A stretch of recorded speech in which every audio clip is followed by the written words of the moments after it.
Hello, everybody, and welcome to this week's Capsule Cast. I am your host, Destiny, with my co-host Xmat, Hello. and we have a very special guest here, Fiora, Coach of Derp, and maker of the tier list. Yo, All right. Well, are you both excited for getting into week 13 here? Yeah, I'm excited. I'm excited for Derp and Fiora. I'm excited for this first match coming up. Match number 3. We can kind of like the gloss unlucky over. week. Yeah. Uh, no, you're talking about match number 3. How about match number fucking 6? We could gloss over We can that gloss one. over both of those. Don't worry. It never uh, happened. So but there you go. Holy, I just want to say, I know it's not week 15, but my God, does it feel like the season went fast? Yeah. We're It's ba- flown. we're barely about to be in October, and we're already on week what? 14 is going to be the next one. hmm When normally this would be what, December, end of November when we're having this. I think I remember specifically. Playoffs usually starts in December, and I think it finishes up towards January. So yeah, this is weirdly quick for the season, definitely. I think playoffs will at least still go to December, and off season will definitely go into next year. So I don't know about that actually. I think at least Like, it might barely reach December, but not much longer than the first week, I think, unless there's. We'll be an finished extended by break. Christmas. We'll be finished by Christmas. That's what it'll be. league first maybe. Oh dear. Definitely think Christmas Z League. Guess what? Muscle won the ball again. There's your present. the conspiracy is real. Anyway, Uh, shall we get moving on to our first match? I think we should. All right. Yeah, let's go. Well, here we have Derp and Muscle, and what is that? A Derp got another win. Funny enough. You know, All the W's coming out now. I'm gonna just get part of what I want to say out. I'm very surprised about a couple factors this match. Starting with Muscle because we can transition into Derp that way. With Muscle, I'm very surprised that 13, while doing well, insanely high damage, has not really been super. Did not do super well this match. No, I I mean, think this is one of his poorest performances of the season. He still did, I think, his character's worth, Yeah, but I did 30k to Herc and then a bit of damage to the Doria. So he did about the character's worth this week. I mean, yeah, it's like, okay, at least base 13, I think did what he normally does, but when he's in his blue boy form, um, he hasn't really been doing what he normally would do in Blue Boy. I don't think he even got the chance. He didn't to- transform this week. Yeah, The Doria he killed him too fast. basically Oh, he got absolutely just blitzed down before he could do anything. Yeah. It's just one of those things. But I mean, Yeah. I If still 13 entered this blue form, I think, this would have been a very different match. I also think this is what the first week where he's actually starting. he didn't start either. As weird as Bojack like you was the think, it was starter. Bojack got killed so quickly. It did kind of feel like, and he didn't do that much damage to Herc. It didn't even feel like It felt almost like 13 started, but Bojack actually did start. Because Oh, the wait, thing Bojack is, started? this match Oh, was, I feel like, the worst performance for both Bojack and 13 all season. Two of, like, I felt like Muscle's but- stalwarts this season, to be honest. which one of them's was the top 10 character, and the other one was at least consistent, while Yeah. Trunks and Broly were under the weather. Yes. And I don't. Well, correct me if I'm wrong, Fiora. You have all the details from your own head in your own head on this match, but I don't think Trunks nor King Cold really did much to bring it back either. So it was mainly, from what I remember, a big show from Dodoria. Solza did quite well. Obviously Herc did do very well with the boost he had, which what was it? It was B2 B2 Bonanza. B2 bargain. I always get them confused. I always say B2 bargains. And I'm like, oh wait, it's no, B that's wrong. it's B1 bargain. It's B1 and B2 bargains and Bonanza. B2 bonanza. Yeah. But yeah. You were thinking it was a B2 bargain sale. Well, it is exactly. But So, we can, I guess, going on that. At least my thoughts about Derp is Hercule did very well, and Dodoria held his own against really tough opponents.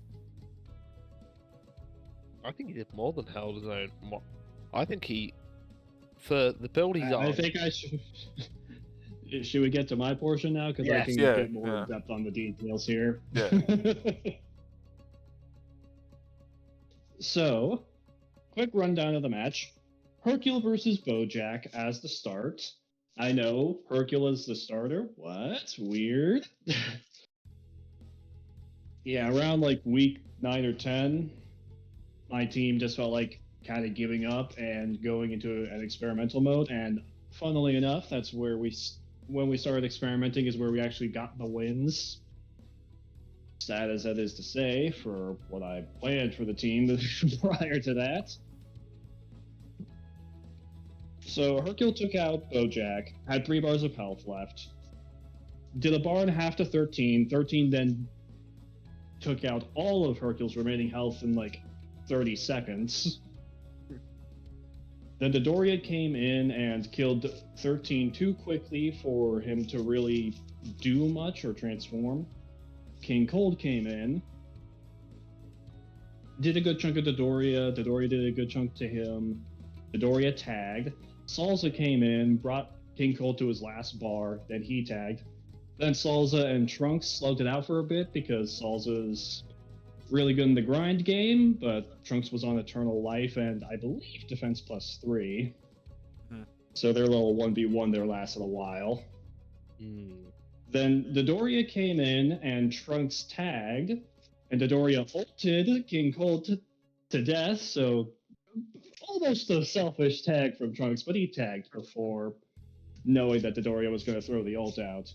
And then Dodoria, how dare you ruin the captain's stats with your selfish tag? This is your second selfish tag this season. Had to get Dodoria a stern talking to. You can't keep doing this, man. What do you expect? And then You've got him on the goated Yajirobe Tagarobe AI.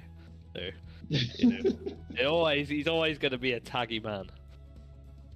Well, yeah, but you can at least not be selfish about it. Last time you tagged was throwing a B2 out.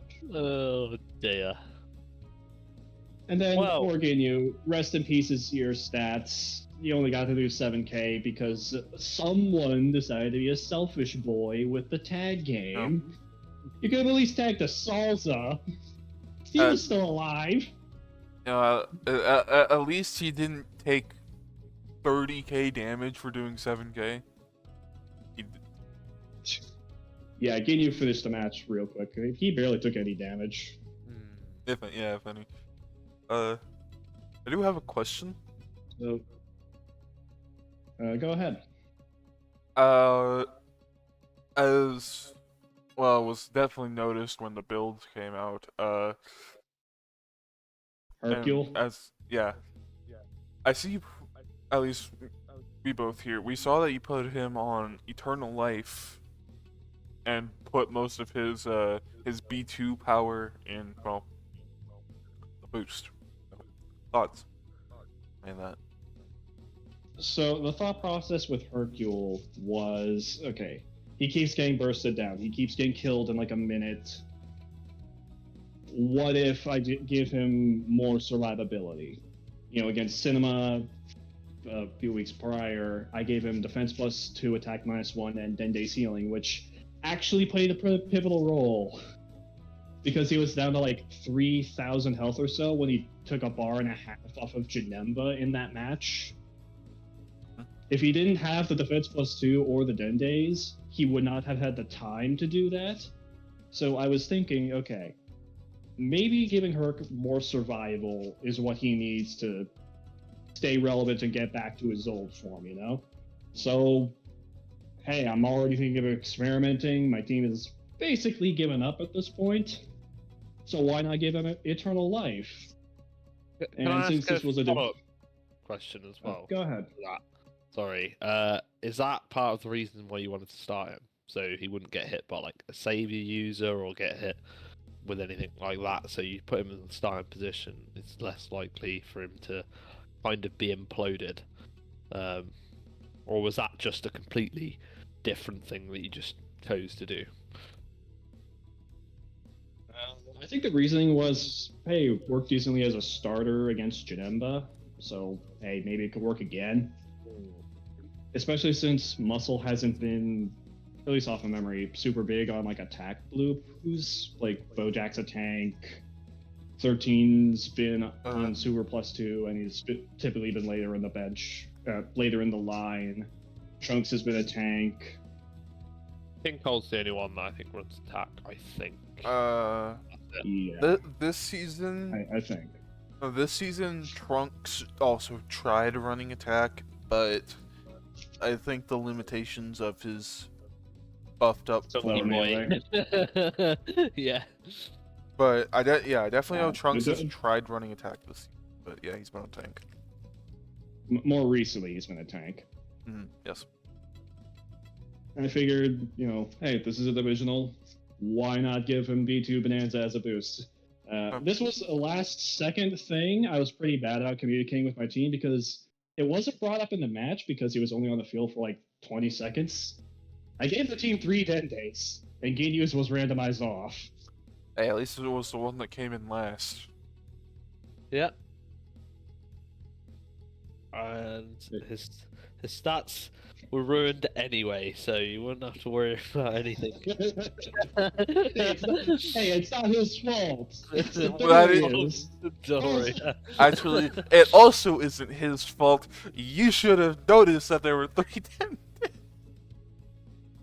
Listen, I'm not exaggerating when I say I had posted the build literally an hour before they were due. None of my teammates had the time to correct me on this. That is completely fair. Yeah. But we still can't fault Ginyu. Not Ginyu's fault. It's not Ginyu's fault, please. It's Doria's fault. Doria's hogging the I call on my tier lists instead of the official stats for judging characters. I do want to say though that because you won versus Muscle here, you actually have a pretty good shot of making it. Especially if I can do you a solid and beat Muscle this week as well. Maybe. If I mean, Broly is coming. Broly is coming technically back in. my team. True, he is the inconsistent boy for them right now. Technically, my team still has a chance to make the playoffs, but it's dependent on a lot of things. Like, Namek and Muscle have to lose all their remaining matches. I have to win all of mine, and some of stuff like that. And like, a lot of matches have to go a highly specific way if my team's going to make playoffs. And if any of them don't go in that direction, then I'm just out by week 15. Hey, if you keep this Dodoria build going, especially, because I love this Yeah. Dodoria build, then I think that you could get the wins required. You just have to get a little bit of luck when it comes to what everyone else is doing. I think Say Yeah, a like- little is downplaying how much. Like A I little need. bit, a little bit. It'll be a little bit after I get my W this week, so Since don't you worry about it. since you brought it up, part of the experimenting was just straight up changing Dodoria from like a all-rounder focused on a bit of spam to just more heavily focused on melee because Dodoria's had some troubles on the spam side of things. And Dodoria just straight up has the hardest hitting melee in my currently available roster. So we figured, why not? I seen. Why not some make of the punches hit harder? I saw And hey, it like worked. he did a It did like a 5k smash attack on I was gonna 13 say, at one point. I saw the double smash attack. It was one into another, and I was like, "Oh my god!" 13 has gone from like pretty much just under a bar to dead. Like, what's going on? Oh my god! Never ever. honestly, I And the good thing about attack plus 2 is that Dodoria inherently has a defense plus 1, so Mm. it just puts him at defense in neutral, or also- unlike most other characters. or if he was on attack +1, he'd also have that defense. I've also noticed he still like when he comes in with Savior, he still likes to use it to good effect as well. So that's good. And I mean, does he have? He gets power body Yep. from Savior, He right? does. So He does. so All the even good if that helped this season, always ending up fighting someone else that either max power or inherently breaks power body. Ugh. yeah, That's been a thing for Derp this season. We've just had terrible matchups and luck almost all season. well, you got some good luck this match. So that's good. Correct me if I'm wrong, but wasn't this match redone because a Portara or two was misplaced? And And I can't remember what was misplaced, but I know there was some I think build so- issues. someone had like fighting spirit or something, but I definitely know there's already a character dead when it was redone, Yeah. and it wasn't someone on Derp. Say that. That's fine. I think it. But it was early enough that I don't feel too bad. Like this wasn't like Androids versus Booze a season or two ago, where like the match was almost done, or like it was already done by the time we realized, oh wait, we screwed this up. Yeah. or RW versus ED. Yeah, Booze felt robbed with how that went. Or when the TOP difficulty was on and like 4 matches got done and then they had to be redone. And, and I remember. In that case, that's just the wrong difficulty. And they Or- all went the exact opposite way Yeah, compared because to the TOP difficulty. I remember I remember it because I had Or- Freezer on 100% for him and he spammed like a million ults and Nova Strikes and we won against ED and then it got redone and then that didn't happen. or that time of RW versus ED where early Goku did like 70k and he wasn't even on a build, and the match was over by the time they realized it. Or the better one, Krillin did like I think he did like the biggest combo ever in the league. And then it had to be redone, so it didn't count. Or my Oh, or my favorite one, the muscle garlic triple grab, oh my because it was God, on I TOP remember that difficulty. now. Yep, Any that Any- was a hell of a week. anyway, well, I would love to continue talking about this match. I think we should get moving on. Agreed. Yeah, we can't focus on just the guest match. We still have 7 more to go. Let's move. Let's move. Yeah, as much as we want to talk about Derp and getting their 3rd win of the season, we have a whole rest of the cast to do. So with that, let's get moving on to our 2nd division actually, and our last one. Earth Defenders versus GT, and I'll be honest, I didn't watch this one. But I guess I'll have to give the rundown or- because I do ED's or- stats. I mean, I I can still understand what happened. Vegeta blew through everybody.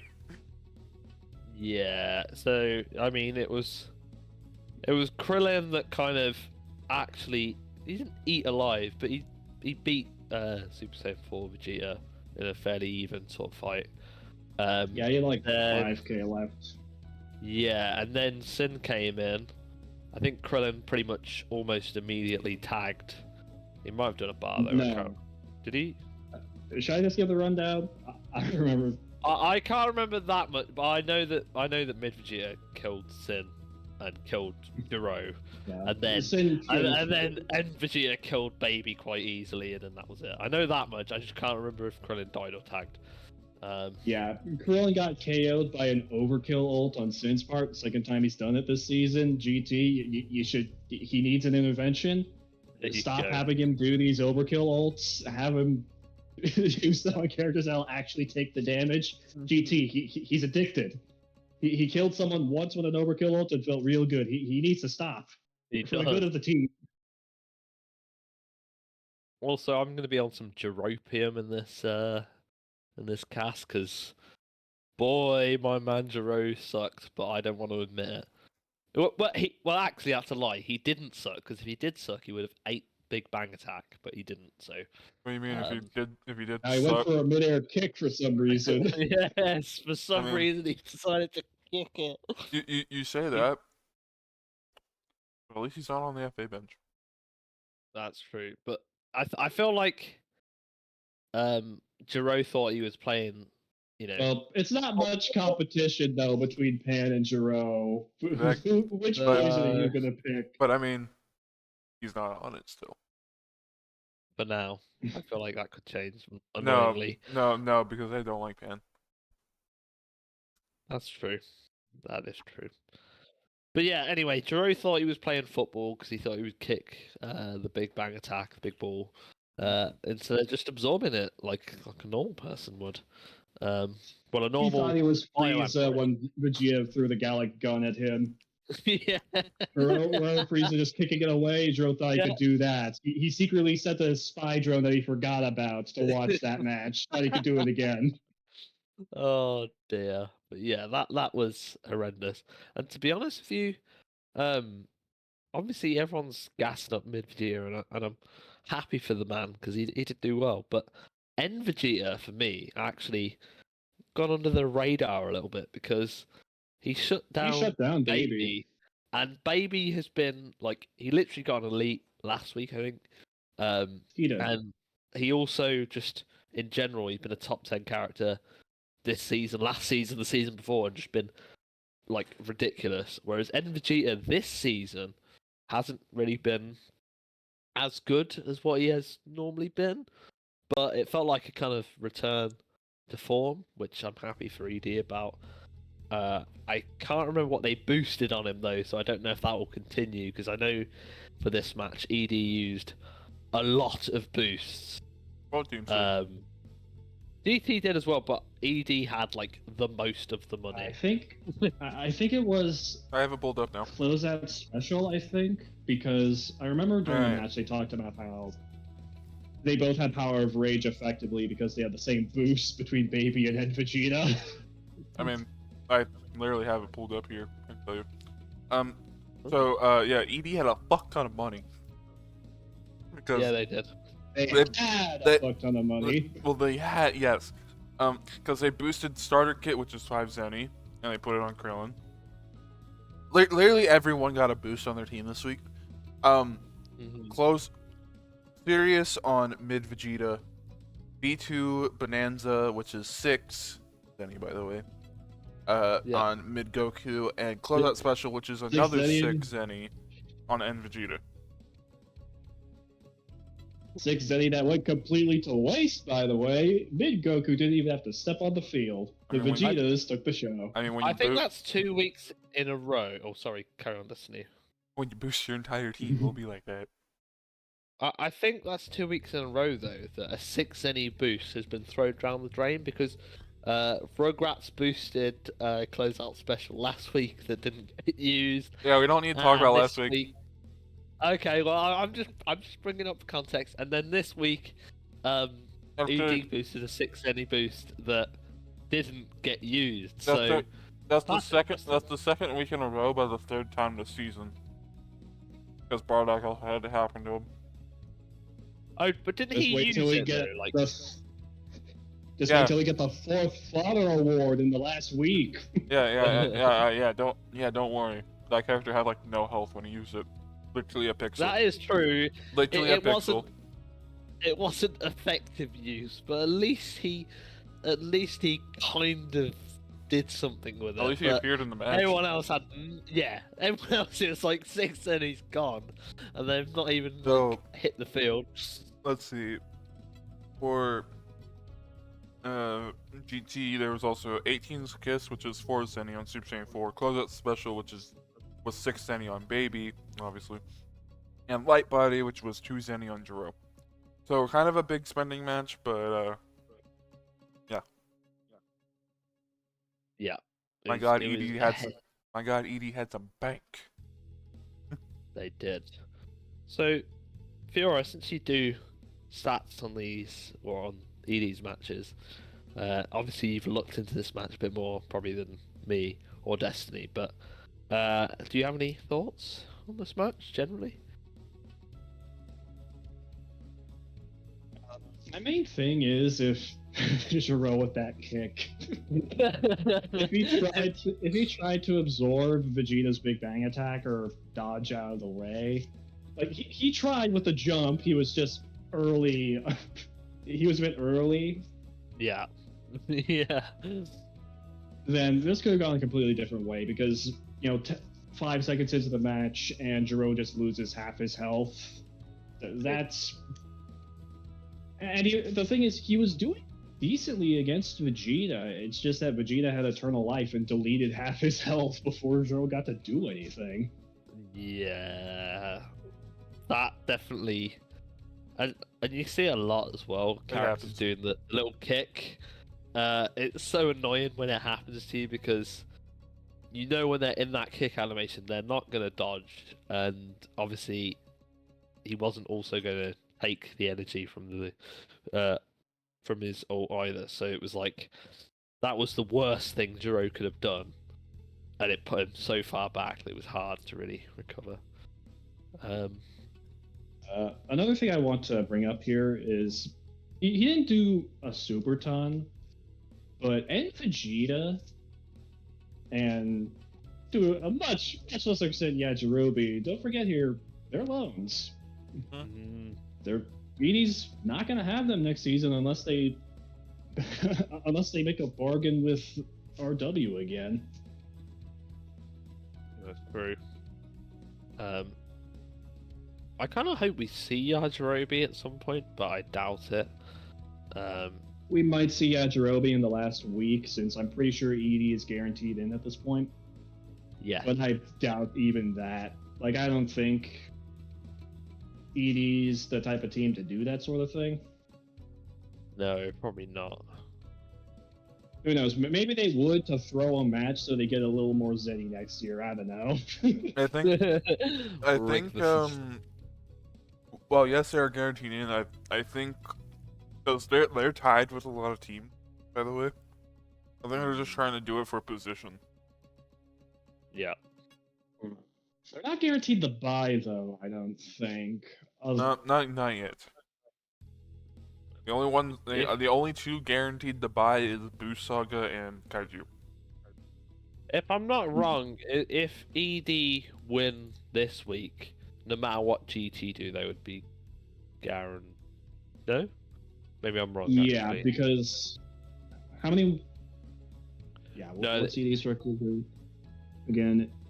Yeah, 7 it and would 6, Muscles Yeah. 5 and 8. Yeah. If Muscle or GT loses next week or ED wins sometime in the next 2 weeks, they're guaranteed in because I'm pretty sure they beat Muscle in their div, right? Yeah. Can Muscle even? But yeah, like They're 5-8. If GT win, I don't think would Muscle even be able to catch that. GT if ED win, sorry, would Muscle even be able to catch? No. Up to them. Yeah. So the only ED one. just need a win, one win, and they'll be good. Yeah. I guess with that, shall we get moving on? It's like I just got Oh. DM'd that someone's really excited for this match. Oh my god. Oh, Do we have a second guest? We have a Speak of the surprise devil. guest just as we were about to move on. Out of nowhere. we are on your We're match not- actually. Your timing is impeccable. We're on Yeah, your it's match Just actually. about to fix up your match. Oh, it's incredible. Yeah, I had a pop exam, so that was great. That's Oh, fun. that's Have you completely fine. if you never heard of a pop exam before, that's what I had. So Yeah, it's real fun.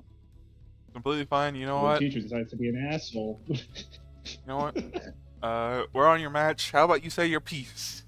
You're the coach. All right, I'll say my piece. I spent a lot of Zenny. I'm glad I won because I spent too much Zenny. I think the total number was 20. So it was a lot of Zenny. I can actually count that for you.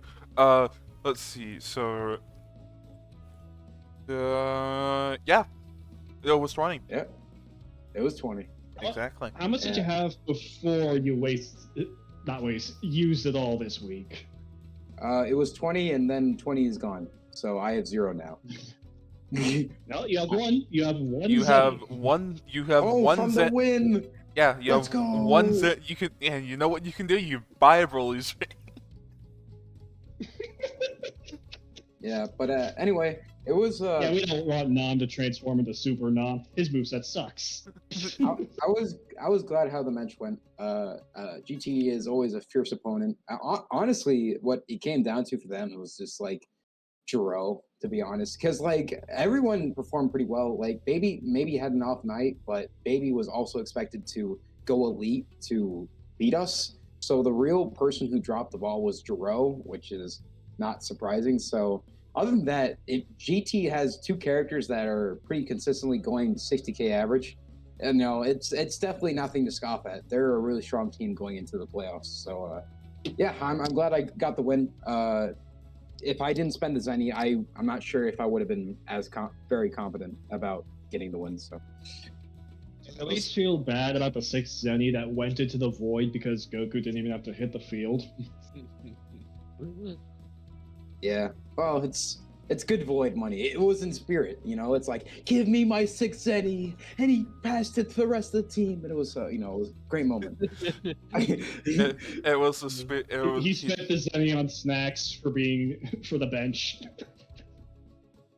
Yeah, Yeah, he did, whatever spirit helps bomb. him. He did a We were spirit just talking bomb about how Zenny. Jiro thought he was playing football as well because he thought he would kick the big bang attack away rather than try and absorb it or do anything. He just thought, no, I can kick this away. Well, Pete, I think the commentators were actually mentioning how Vegeta jumped. They both jumped, but Vegeta jumped sooner, so he's like, "Oh, I landed. Now it's on the Big Bang attack." Oh my so, god. so Jiro just need to be quicker on the jump. That's To be fair, give Jiro his props. After that, he was doing okay, but he was already just fucked. Yeah, but Yeah, But he he was was- health deleted in an instant before he got to do anything.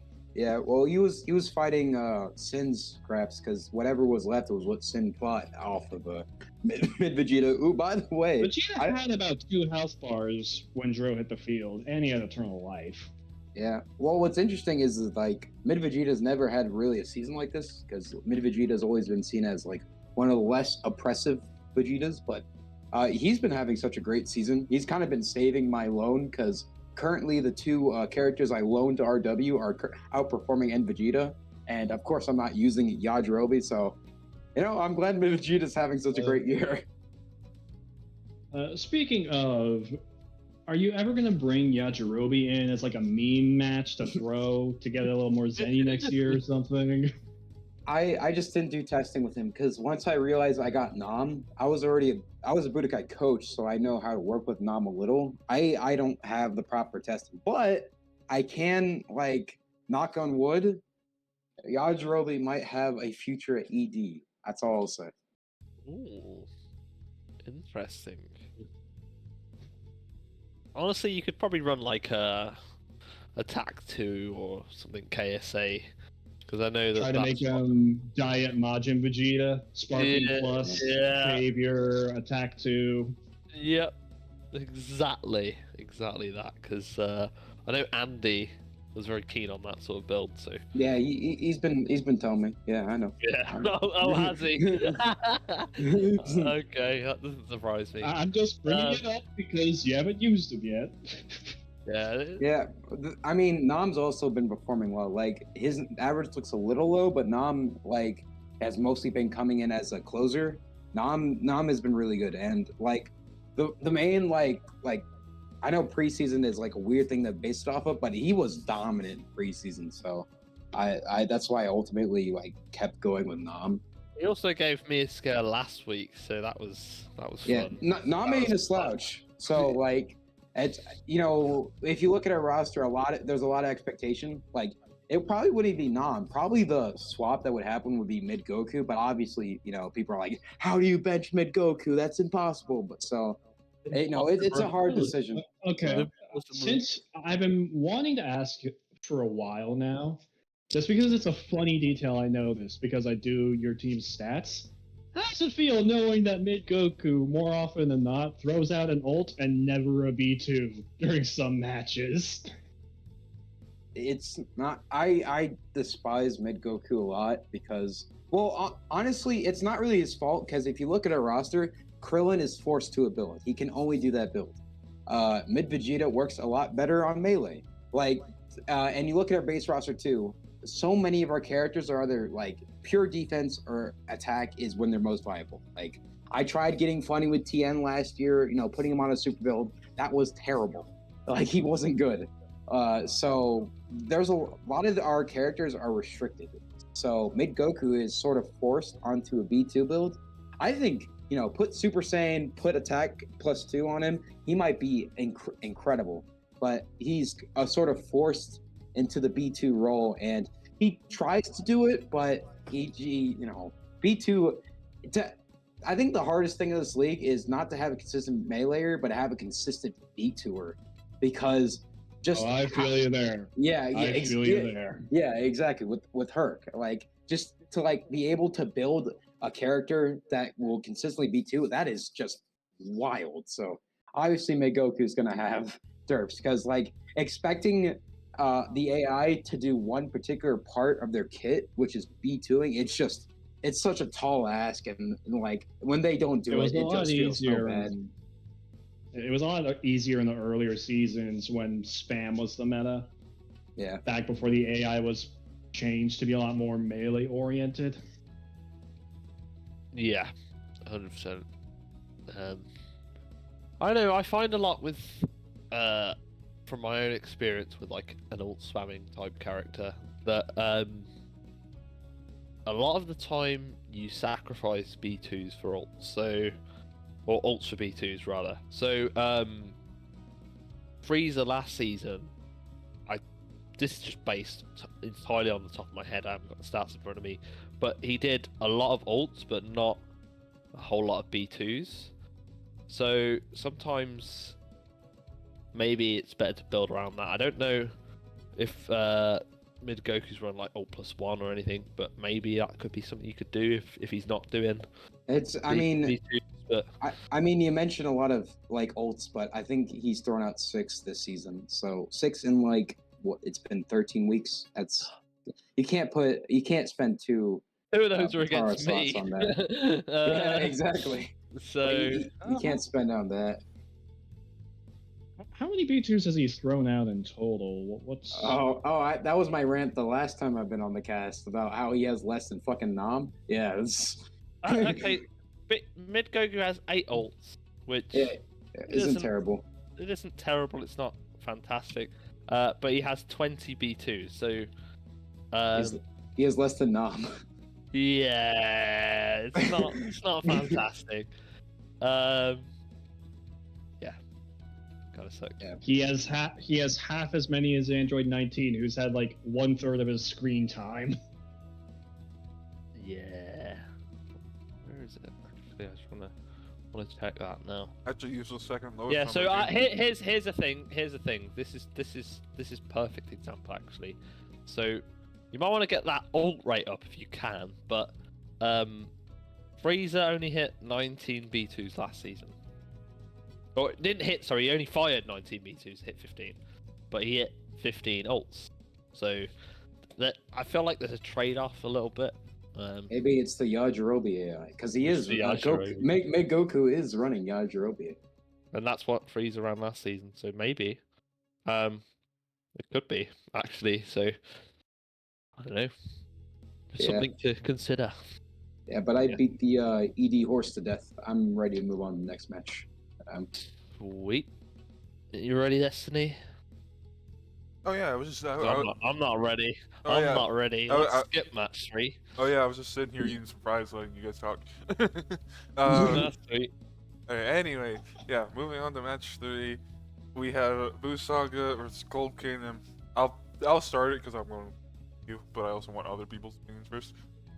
So, this match was honestly pretty close considering everything.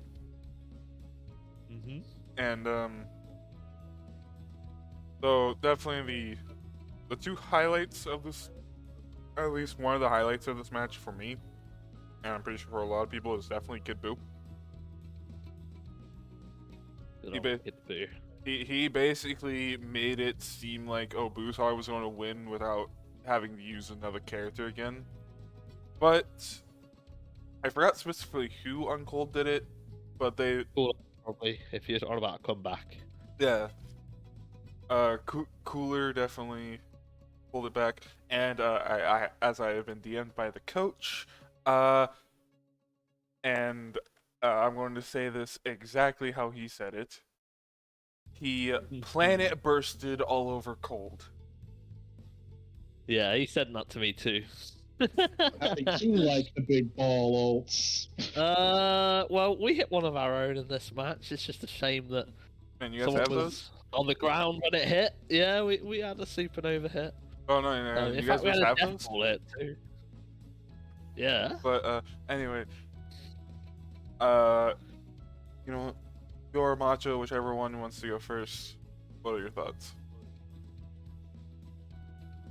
Sure, I'll go first. I actually think this was one of the more valiant efforts versus Bujins, especially since talk about Kid Buu. Like he's been showing up every match, like to a rate we've never seen before. Like I said the last cast I've been on too.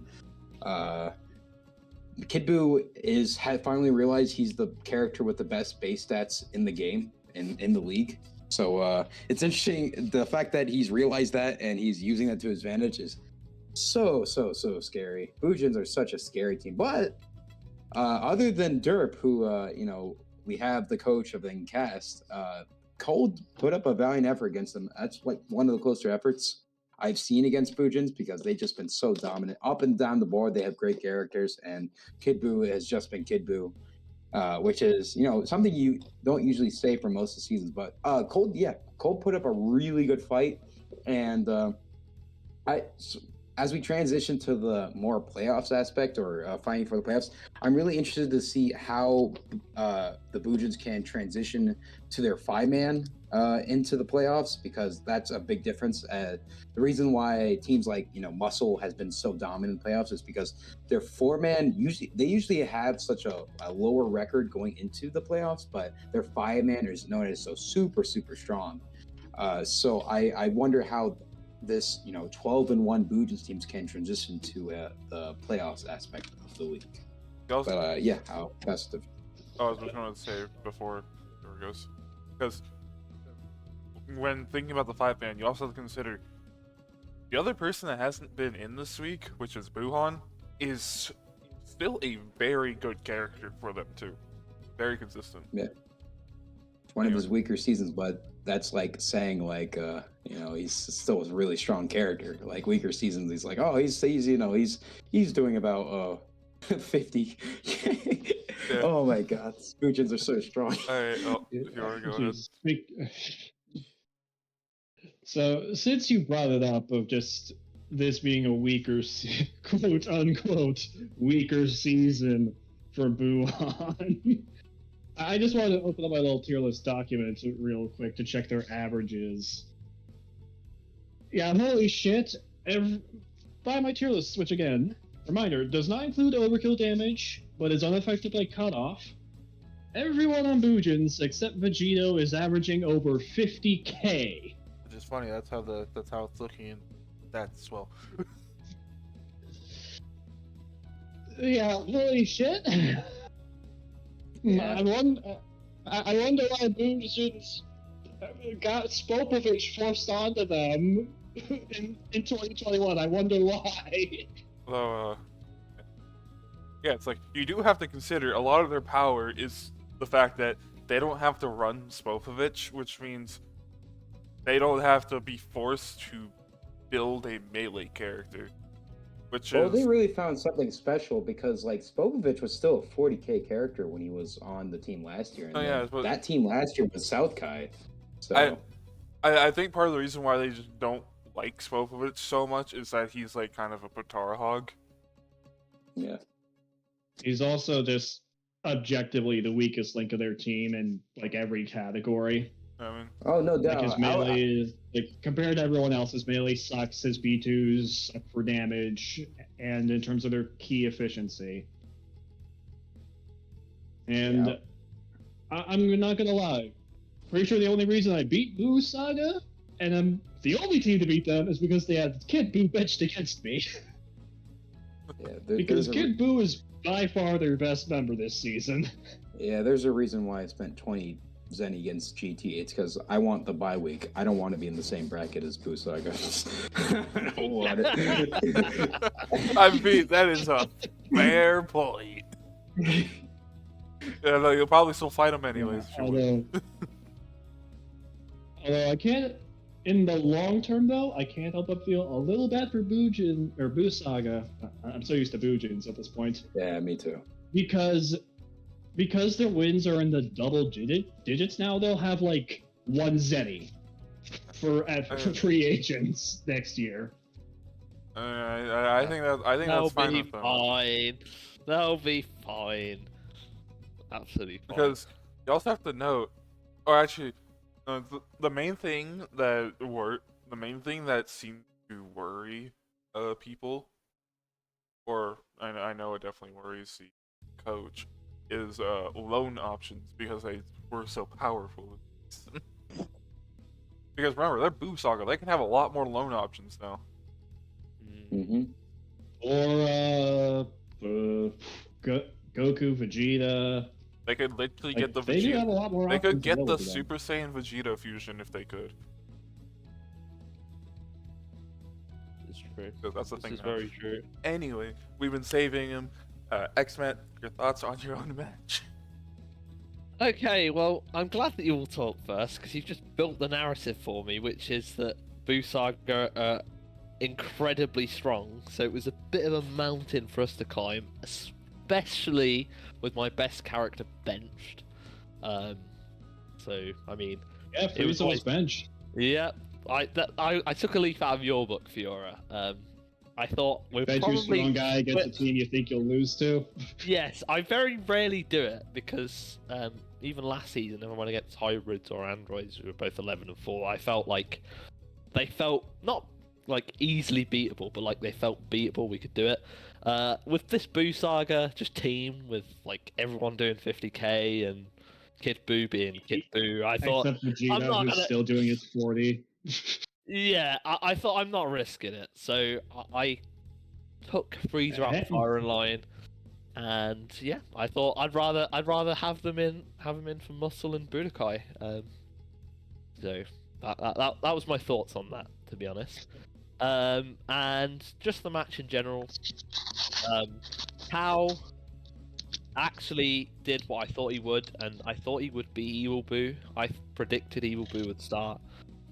How, for some reason, in the starting position seems to be quite good. It's not that he's bad anywhere else, but for some reason, starting just seems to be good. He always seems to do a lot of damage. That's Right. when That's when I had Murktau. We always started him, and that's when he averaged like 56k on Budokai. He carried Budokai first season. Exactly the same thing then. It's just for some reason he likes starting. It's weird. I don't know why.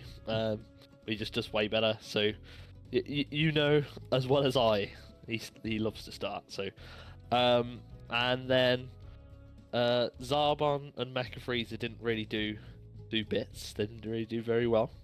Mecha Freezer was on a new build though, so I kind of expected that could be the case. Zarbon. He fought Kid Buu. He didn't stand a chance. Yeah, this is true. There was a cool moment actually though in the whole thing where Zarbon dodged the planet burst. A little wild sense, yes. That was so good. I laughed my tits off at that. That was hilarious. And Corner was also on a new build, but still spam, but Super 1 instead of Key 2, and he did pretty well. He tried to bring it back. There was just too much to do. Hey, a B2 hitting defense +3 Fat Boo did over 6k. I'd say that's an accomplishment right there. that is an accomplishment. So, I mean, in general, I'm happy. I thought going into the match I would lose. We didn't get stomped really, so that was good. And we didn't have Freezer in, so like if it was a 5-man against Boo Saga, I'd feel a lot more confident because obviously Freezer would be in. So I'm content, even though I lost, and I got to see some test builds. So there you go. I'm happy. Yeah. Something I right before we move on, something I want you to elaborate more on is like, how do you feel going into the North Kai bye week race? Because that is very interesting right now. You guys, a bunch of you guys are 8-5. You know, hybrids are close behind. How do you feel going attacking that?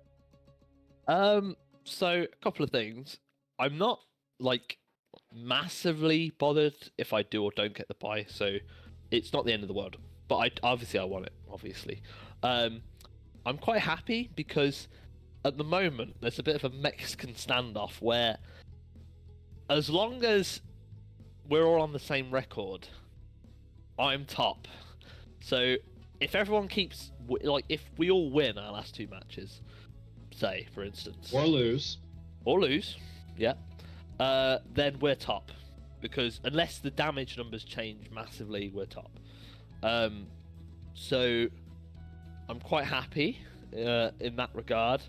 I also feel like that's part of the reason I wanted to bench Freezer this week is because, like, if Freezer was in this match, then maybe we get a win, maybe, but probably not. But if Freezer's in the next 2 matches, I feel like it increases our chance to win a lot more than trying to gamble on winning this match. So yeah, I want to say I'm quite happy, especially because I think Freezer against Budokai, with what we might have planned for them in a couple of weeks, could be very spicy, and I feel like it could definitely swing a win our way. So maybe we'll see. That's interesting. We'll just say I have 6 Zenny by then, probably. In fact, I think I definitely will because the Zenny hasn't been added up yet for this week. So at the moment, it says that I am on 3, I think, but we lost, so it's 5. And then this week, if we win or lose, no matter what, you'll have 6. 1 or 2 Zenny, so we'll have 6 or 7. So I'll leave it up to you what we're going to boost against Budokai. I'll leave it up to you. But yeah. Right. Very cool. Do have one thing to say before we move on. Mm-hmm. Next time you bench Frieza, for the love of God, please put what form. I was trying to find who exactly to put here, and if it wasn't for the fact I saw Mecha in the lineup first, I would have had a panic attack, I swear. Yeah, okay. It's also really hard to know what form of Frieza if you don't specify it too. I only specify it when he's in. He's the same form all season. Yeah, I only specify it when he's in. If he's out, I don't bother specifying it. 'Cause it's more like he's not going to be looked at anyway. It's just Frieza. Okay, he's nice. I mean, Yeah. that's fair. It's just when you have multiple freezes on your team, it gets kind of hard. It's okay. One's Frieza, and one's Mecha. Wait until Yeah. next year where Golden Frieza gets modded in as his own character and Cole Yay! picks him Yeah. up. Yeah. I'm surprised. With the fucking, I'm the Vegeta guy. I'm surprised I haven't got a complaint about this yet. About the, to specify the form for the bench. I was like, I got the Vegetas. They're literally the same character, just aged up a bit. They're the same character, just add a This number. character, but one took off his armor. And one grew fur. I'll keep that in mind then. But yeah. Okay. Other than that, we all ready to move on? Yeah. Yeah. Alrighty. So next Oh god, it's RW. next we have RW and Kaiju, and all I know is that RW won this one. I can elaborate. So basically, we had Tien versus Bardock to start with, which was fairly even, to be honest. Bardock tags out, brings Scouter in, and I think Tien does a little bit to him, but then Tapion basically it ends up being a Tapion and 18 show. Tapion and 18 rag on Scouter, Nappa, and Oob. Yeah, Marju doesn't even come in from what I remember. He didn't hit the field. Yeah, I didn't think so. So it was basically just a Tapion and Android 18 show for the most part.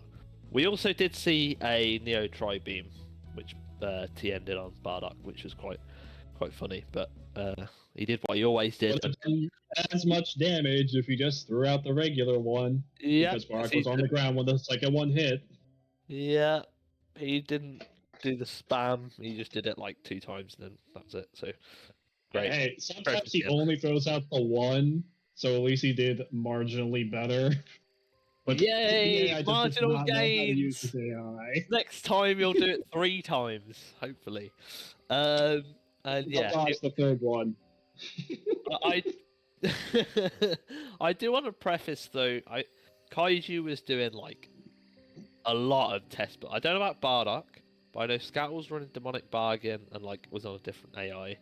I don't know about. I think Nappa was just on normal, but Oob was on like a super build, which they haven't really run. They usually run like Key 2. So To be fair, he did land an ult. he did land an ult, but I feel like you know what they say when you mess with like Key on an AI, it just messes with the whole AI, the whole way it works. So if you're on Key 2 and then switch it to Super 2, it's gonna just run completely differently. So I don't know. It wasn't full Kaiju, is what I'd preface with that. Any thoughts, Macho or Fiora? Take the stage, whichever one wants to go first. I have something I really want to point out. So I'm pretty sure, at least in part, the reason why they put Demonic Bargain on Scouter was because Slug was out. You know, Slug has been on Demonic Bargain for most of this season, and Scouter, following in Slug's footsteps, got fucked over because he was on Demonic Bargain. He didn't get a fodder award, at the very least, but he got Really? 2 of his 3 health bars deleted by a single ult. Yeah.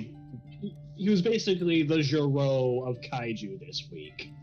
Just got deleted before he could really get a chance to do much. I do think the thing is with Demonic Bargain is, and we've seen it before, because Slug did have that obviously with the fodder award, and obviously Scouts had it this week. It also has like a massive capability to swing the other way, because Slug this season has run Demonic Bargain from, I want to say, from about halfway in the season. I don't think he ran it at the start, and he's had like quite a few like 70,000-80,000 performances as well as the fodder award. So it's one of them where it's The weird. duality of Demonic Bargain. Yeah. It does help that Scouter and Slug can just turn giant whenever they feel like it. Yeah. Because an ape on Eternal Life is a nightmare if you can't B2 burst them down. because of that power body, because of how slow their melee is, because of how long their grabs are. They just get so much value out of it. Plus, usually If their they get the time to turn B2s, giant. their B2s are usually more oppressive as well. So that's fun, and their ults. So yeah, there's massive advantages to being giant. So Specifically with Eternal Life, For most because giants. they really amplify their strengths. That's why King Vegeta was so good for so long, was because he was Eternal Life and got that Super Garlic cannon. oh god, and the King No, Vegeta no. thing. Don't make me bring up King Vegeta. He has like a specific. The real strength of Ape King Vegeta is Explosive Wave. No, Oh, I'll tell you the real strength of bloody Ape King Vegeta is he has this exact combo move every time, and I swear it happens every match. I Is see it it throw in into Transform. the Gallic? No, gun? it is literally. Well, he does do that, but it's literally just transform, hit B2, tag. I see it all the Yeah, time, and then yeah. he'll come back in with Oh, Sega, yeah. and it's so like oppressive. It's actually just. So Oh yeah, and annoying. he has like a really decent ult in his 8 form too. Yep. Or he just does a max power mode explosive wave, and now half your health bar is gone. Yep.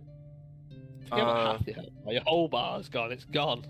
Oh no, I was talking about literally half your health bar is gone, because Oh, most half of the your time he's health. going. Half your health. Yeah. Because most of the time he's going to be on like his last bar, so it's like full indig stacks and whatnot. And explosive wave on Ape does already. 11k Explosive Wave. I mean, Could you imagine if his ult was the Explosive Wave and he did that? Holy shit. Oh.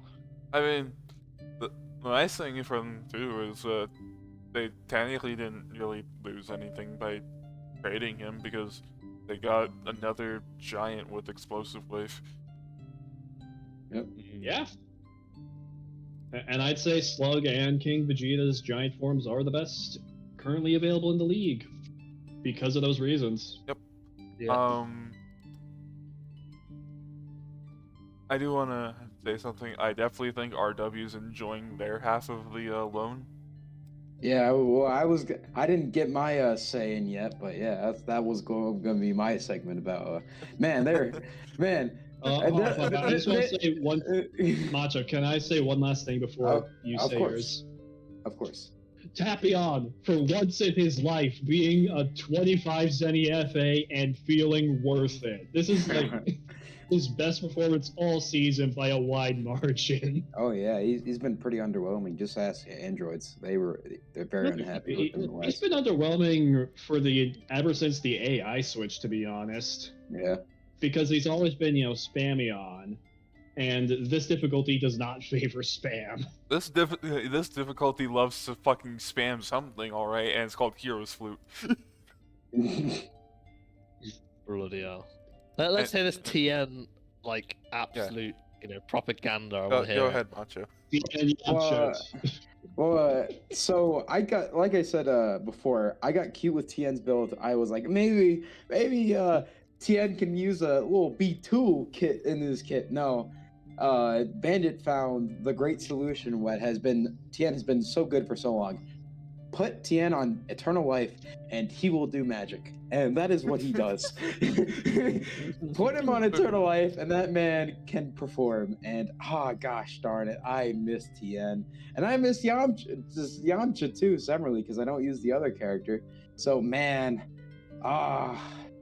those are such interesting scares. I'm glad RW is really doing well, since like my team is half of RW's team. So RW, focus on Kaiju. They have a great team right now. Bardock has performed the best he's ever has. A super oppressive starter. I'm gonna love to see Krillin versus Bardock for week 15. That is gonna be a slug match. The boys are going at it. But for RW, that Slug got all his benches in. You have to fight him. Exactly. I mean, Krillin versus Bardock. I hope it happens. Kaiju better bring Bardock. That's all I'm saying. Still has a bench left. They might bench him against you. Yeah, I know. They better bring him. I'm just saying, they better bring him. Krillin wants Bardock.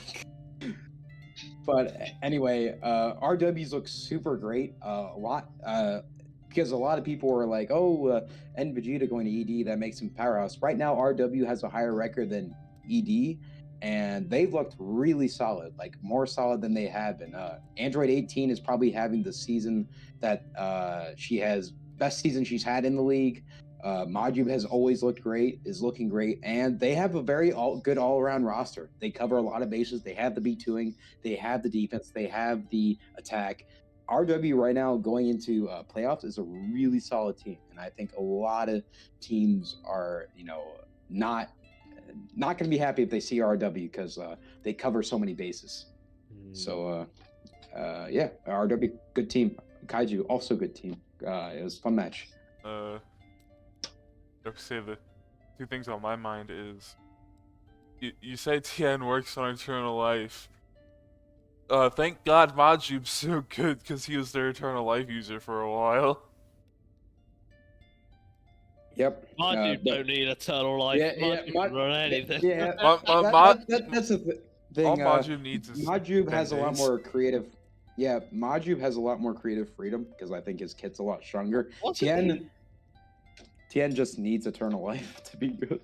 Well, wasn't Majub running like on when back when Boo Cycle was Boo Gens in 2020, when they had Majub?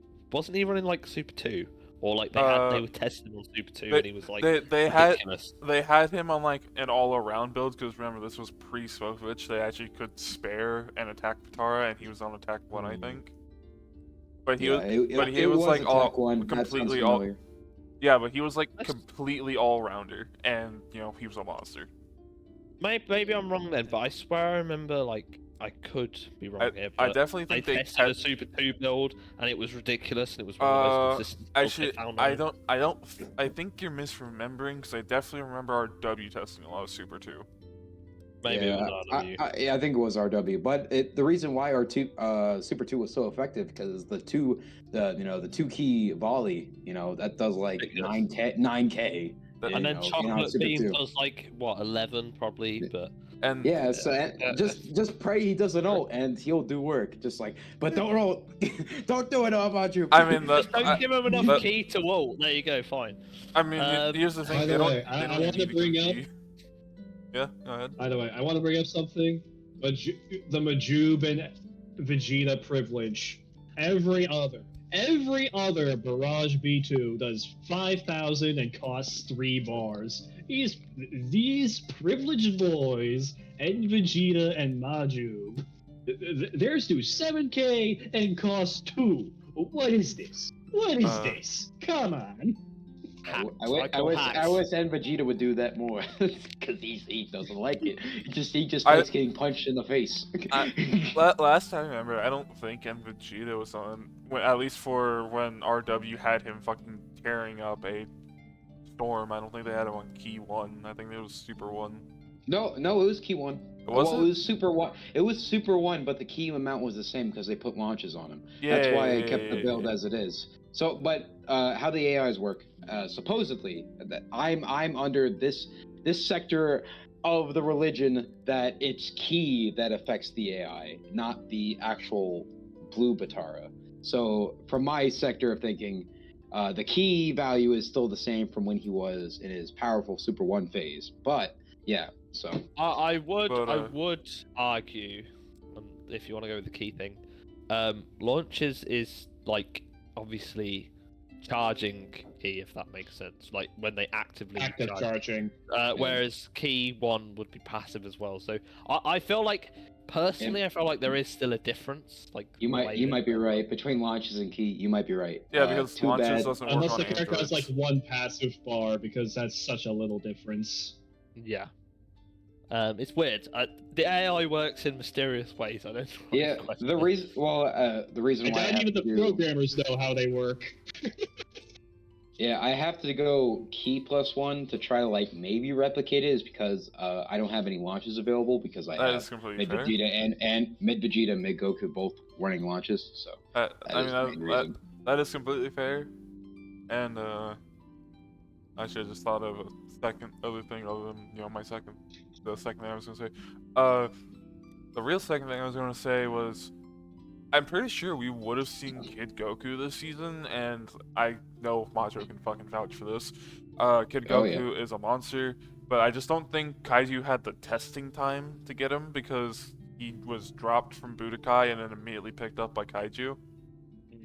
And Oob is a great FA. Like he is great. He is a great kid around him. So Yeah. I don't blind at all. But I will hold vehemently as a coach of Budokai, previous coach of Budokai. Kid Goku was the best character in Budokai for like 2 seasons. Kid Goku's a monster. Bring Kid Goku in for Scouter is all I'm saying. I will say, I definitely think they need to test him because unlike on Budokai, unless he wants to spend the 1 point, they can't Broly's ring him. Yeah. I definitely think he has one of the weaker apes, but yeah. Yeah, like it throws, like it has gigantic rock throw. It throws rocks instead of ki blasts. I mean, like, it's still a giant form, but not a It's great form. probably the weakest in the game outside of Pilafs, probably. But they can almost bypass it if they're at home. They can pick Day and then he won't do it unless the map gets destroyed. Well, no, True. I think even if it's destroyed, No, I think if it gets destroyed, If it's destroyed, it's a night. night map. Yeah, But, We've which is seen Bardock. We've seen like Bardock go Yeah. ape on destroyed Earth. I want to say one other thing, and this is what really peeves me about this match. God damn it, both you teams had one fucking job about the Majub and Oob matchup. Come on, man. I know. We saw a couple of weeks ago. We saw Tao versus Tao, but we don't get to see Oob versus Oob. We It's get to not- I see don't think it's Vegeta not really versus Vegeta all the fucking time. Come on, we had one job. one job. Hey, they're trying to get those high win rates. They're trying to get those higher divisionals. They can't afford to potentially throw by putting their non-starters in the starting position. But the thing is, they both started. They've both started this season. They have proven that they can be effective starters. Yeah, but Kaiju wanted to test Super 2, so they wanted to ditch that idea. God damn it, you had one fucking job. At least bring in Baju versus Oob if you did want to be like that, bro. All right, well, I think we've been beating this horse to death. I say we move on to the next match. I agree. Alright, there are 4 of us. There's a lot of people to bounce off of. Oh, of course. yeah, moving on, we have Tenkai Squad versus Androids, and you know what? I'm gonna let someone else take this away here. So basically, the Saiyan Man, Saiyan Woman duo got destroyed by 16. And what else happened? Oh, Saiyan 17. Woman almost took out 16, and then Yeah. 17 finished her off because it's Yeah. 17. And then Raccoon came in and actually tried, like he's been doing the last 17 Raccoon weeks. just- It feels like 5 weeks. Raccoon destroyed 17, then Cyborg Tao destroyed him, and then it was down to Jiren. And then Cyborg Tao decided he was going to continue his form from like the last time he was in against, I think, me, or the last time I remember him in, at the very least. And just Cyborg Tao is now the god. He just throws that fucking. Funny moment, by the way. Jiren ran in a straight line away from the last ult. Instead of dodging. It was so sad. But it was so funny. By the way, I think the last time he was in was the Tao versus Tao matchup, by the way. Yeah, I need that like fact check because I just didn't know. But the last time I remembered him being it was that, so thank you. Yeah. Yeah, I feel bad for Sentai on this. Raccoon again. I feel like he's the main man that keeps trying because he still did at least 40k because he did. I think he did like 30-ish to 17. 17 bounced. I think he then killed 16, and then Cyborg Tao came in. So he tried. Raccoon's trying, but God is he the only one, because Jiren did, I think Ali said it during the actual stream, less than 20,000. Woman and Man did like between them less than 40. So it's at least without healing. I don't know what it would be with healing, because 16 has. Yeah, they did about 50k together, but it's not. That's still bad. Yeah, Really bad. it's terrible. So, yeah, I feel bad for Sentai, like really bad, especially because Yeah, it's a Jiren, promising storm. they had a promising, like, pre-season was really promising, from what I remember as well, and it's just not been. No, it hasn't been good. So, yeah. Since I've jumped in, I want to say my piece. If you're done. Yeah. So I hate to interrupt. That's all right. I was going to Sorry. pass it on to one of you first. I just didn't know who wanted to go, and then you wanted to go, so go. Okay. So I can't feel really bad for Sentai right now, because Jiren has completely shattered into a million pieces. He has not had a good season at all ever since the preseason ended. Like, he got that one elite in the preseason, and I guess I joked that the characters are going to get elites in the preseason are going to gas out and become a lot worse in the main season. Sadly, that came true. Like, this is like the third week in a row where Jiren's done less than 20k, I think. And Raccoon is doing everything he can to be the glue holding this team together. He is by far and away doing the best. I don't think there's been a single week where he's hit under 40k. Usually it's like 50, 60k plus. But the problem with that is he's alone. Unless they do the same, unless they somehow get Muscle to give him up again, he's going back to Muscle next season.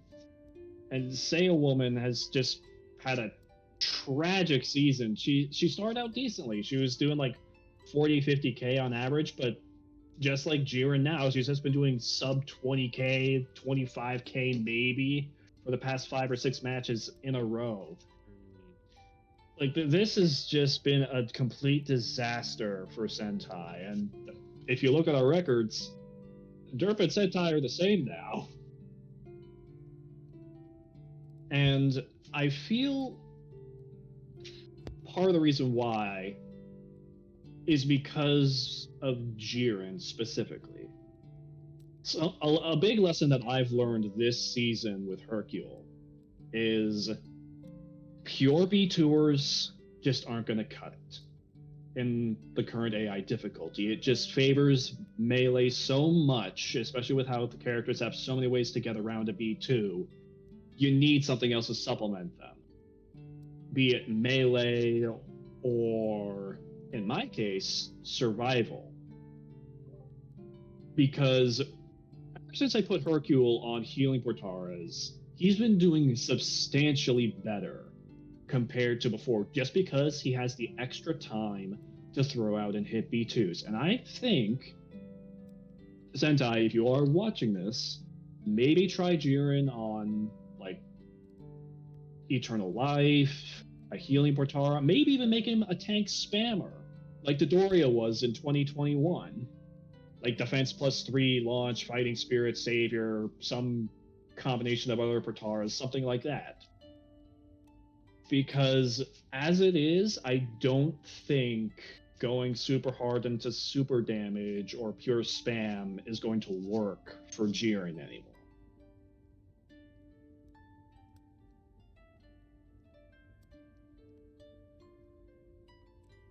What was he on?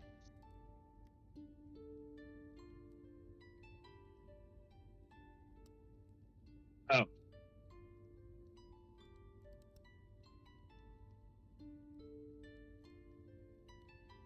Okay. I didn't know that they changed this build. But point being, something has to change, especially when your best member is alone. Not even an FA, alone. That's gotta sting even worse. I've said my bit now. Macho? Macho, you have anything to say? Oh, of course I do. I always have things to say. I think so. When the season started, because of preseason and how Jiren was starting out, a lot of people were focused. There was a lot of nerf talks. I'll rip the band-aid off. There was a lot of nerf talks because a lot of people thought about what Jiren could do rather than what he is doing. Because obviously, if you look at any character league, they could be incredible. If you look at it in that class scope, if you look at any character, every character has an interesting mechanic that makes them say, "Wow, that character can be something," like just wild characters. And then you look at it as like, what if he doesn't become the best he could be? And that's what Jiren is, because Jiren is following. And I like to speak to the supporter because he's been preaching this for a while. The character, if it doesn't choose to what makes him so scary, then he just isn't that scary. And I think that's what they found with Jiren. And like Fiora was saying, Pure B2 is so hard to master. I think there is only one character in this league that can master Pure B2, and that person is Android 13. And if anyone knows Android 13, that thing is a monster. That thing is a goddamn monster.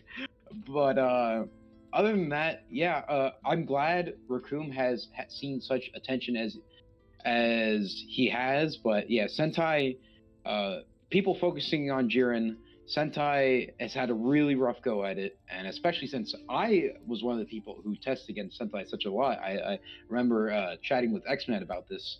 I used to have Birder, Jiren, and I think someone else, I think Raccoon. I tested against at least like 20 times because I always got my ass kicked by Sentai. And I was like, man, this team is kicking my ass. I better get good. But yeah, just to see their team perform like this, it definitely can rub a sore spot. So I'm sorry for Sentai, but also I'm glad Androids was able to actually have a competent week for most of their characters, because we know they've been focused on Sentai. But Androids finally seen some consistency out of their characters. Obviously, there was some frustration on that front, especially on consistency, because, oh boy, Android's consistency, they don't like it. But Android's always a scary team. Their base roster always terrifying. So I just wanted to sprinkle in that little bit of Androids, and whoever wants to take the mic away from me is more than welcome to do so. I do want to argue on that spam point. Cooler likes to spam. Cooler works on spam, okay? Base Cooler, he loves spam. Imagine final form with melee, though. That's true. Speaking of characters that can also work on pure spam, 17, old man 17. Oh yeah, that man is. He got to be nicknamed two Great Balls of Fire for a reason. That is true. Yeah, he's he can be very oppressive. I do agree with the. We've talked a lot about Sentai, but Androids you have to give a lot of credit to, because, well, 17 did like 80,000 this week. 16, I think since they've moved into this defense build, has looked so much more. Obviously, I think he had a bad week against Boo Saga last week, but in general, it's Boo Saga. They're 12-1. It's Boo Saga. Doing bad against them doesn't matter. Yeah, in general, I feel like 16 is just, ever since they put him on this build, been a lot more just consistently good, rather than with the attack 2, it was like 1 week he would be incredible, and then the next week he would be like just not 20K. Very good. Yeah, 20k, because he would just get. Whereas this defense, it's more consistent for him. So I'm happy for them on that. And then Cyborg Tao being like an ult spammer, I never saw in my life, but apparently he is. So that's what he does. He just spams it super on the way. There is one thing about 16, by the way, that makes this defense build so deadly. He has an innate defense point 1.6. So he's on defense 4, pretty much, almost. Almost defense 5 without latent energy. Well, he doesn't have to run defense plus 3 with the attack minus. He basically just has it. Yeah, he basically runs defense 3 and a half for free. Like, The he only- doesn't have to really. The only other character that could match up to him really in this thing, well, also appeared in this match, and it was Raccoon. Hmm. So, It's Close second and third being Dodoria and Nappa. Yeah, it's Well- interesting. I feel like there's a dichotomy because I've had Raccoon. I don't think I can't remember if we ran it in season, but I know we did. In fact, I think maybe once. But in testing, we ran defense on Raccoon, and it was like ass. Like he lived forever, but he didn't do Too anything. much. Yeah, but now he's on attack 2. He's doing loads, and whereas with 16 it feels like the opposite, where he was on attack 2 and he would be really like inconsistent. But now he's on defense 2, so it's like and- both of them have found their homes on new. it's like- so. I mean, part of the reason with Raccoon They is that, swapped homes, that's why. Yeah. I mean, part of the reason with Raccoon is that since he has the +2 innately, he'll just have a defense plus already. While 16, yeah, he has a 1.6, but you're basically negating that +1, so he only has a 0.6. Yeah, but that's what So- Rayleigh does. Yeah. Has A way you can look at it with these characters with inherent defenses is they inherently have a defense blue Batara. Mhm. They Or- functionally have an extra point or two on their build by default. Or they either have an extra blue point defense, or like basically just one stack of latent energy already. Mm-hmm. Yeah. Is that everything we have to say on this match, or? on? Yeah. Sweet. Alright, well, moving on, we have Namek versus Cinema, and yeah, can you guys start this? Well, I mean, Basha started off against PyCon, which, to be honest, was fairly even. Which is good because we know what PyCon was like destructive in this match in the preseason, so that got neutered. And Fasha did. I felt like she did quite well up until the point that, was it? It was Nail that came in, wasn't it? And just was like consistently trying to spam. Like he tried his ult like 5 times, I swear. He hit one of them eventually in the end, but he was spamming. He Like hit, his heart out. he hit 2 of them because one of them hit Fasha like immediately. Oh, was okay. I couldn't remember if that one hit. So he hit 2, and I think he fired like 4. And then yeah, so he kills Fasha. Then he goes against Turles next. Is it, or is it straight into Garlic? I can't remember. I felt like it was Turles, wasn't it? There was. Yeah, it was. Okay, there you go. I was right. And then that's who he hits his second ult against eventually. And then I can't remember whether Turles takes him out because I can't. I'm gonna be honest. It starts getting hazy around this point. But I know that it's fairly even. Either Nail tags or he. Say that again. You're talking PyCon versus Turles, right? No, Is it Nail? Nail versus Turles. Yeah, I know that. I think that Nail tags. I forgot if Nail was the only confirmed death on Namek. PyCon tag. Okay, PyCon tagged. Okay, so Nail died. What, to Turles? Either Or was him it Garlic? It was probably Garlic. Yeah, okay. Well, I know Garlic came in and did some damage. That's what I do know. Garlic came in. Yeah, it was actually, because I remember now. Because Garlic came in, killed Nail, was going against Late Piccolo, and, like, he did alright against Late Piccolo, to be fair, up until he decided to transform and then kind of fell off a little bit. Then Late Piccolo kills Garlic. I think he does. Jane. He did. He does he did- all of he Jane. Did over. Didn't Nueva did- come in and like? He did over 80,000. So Late Piccolo just do Late Piccolo things basically. They Did- 3-manned me. They 3-manned me. Oh, I don't know why, but I Because just Nuova- had it in my head Nuova Nueva didn't came come in and Nuova didn't come in at all. no, I had it in the back of my head. Nueva came in and like got his stats RIP'd. So Oh, so Turles was the one that got that was fucking getting almost nailed 3 times and didn't didn't block the last one. Yeah, that was it. I knew Nail this week for some reason. Now, I kind of hope they stick with this build that they went with, but they were like fully capitalizing on Nail's full power, and just like bringing him in with Savior, and just he was a spamming monster this match. Obviously, he didn't hit with all the ults he tried, but Yeah, with no, he hit with an ult, and didn't he hit with a super explosive wave as well? I know that.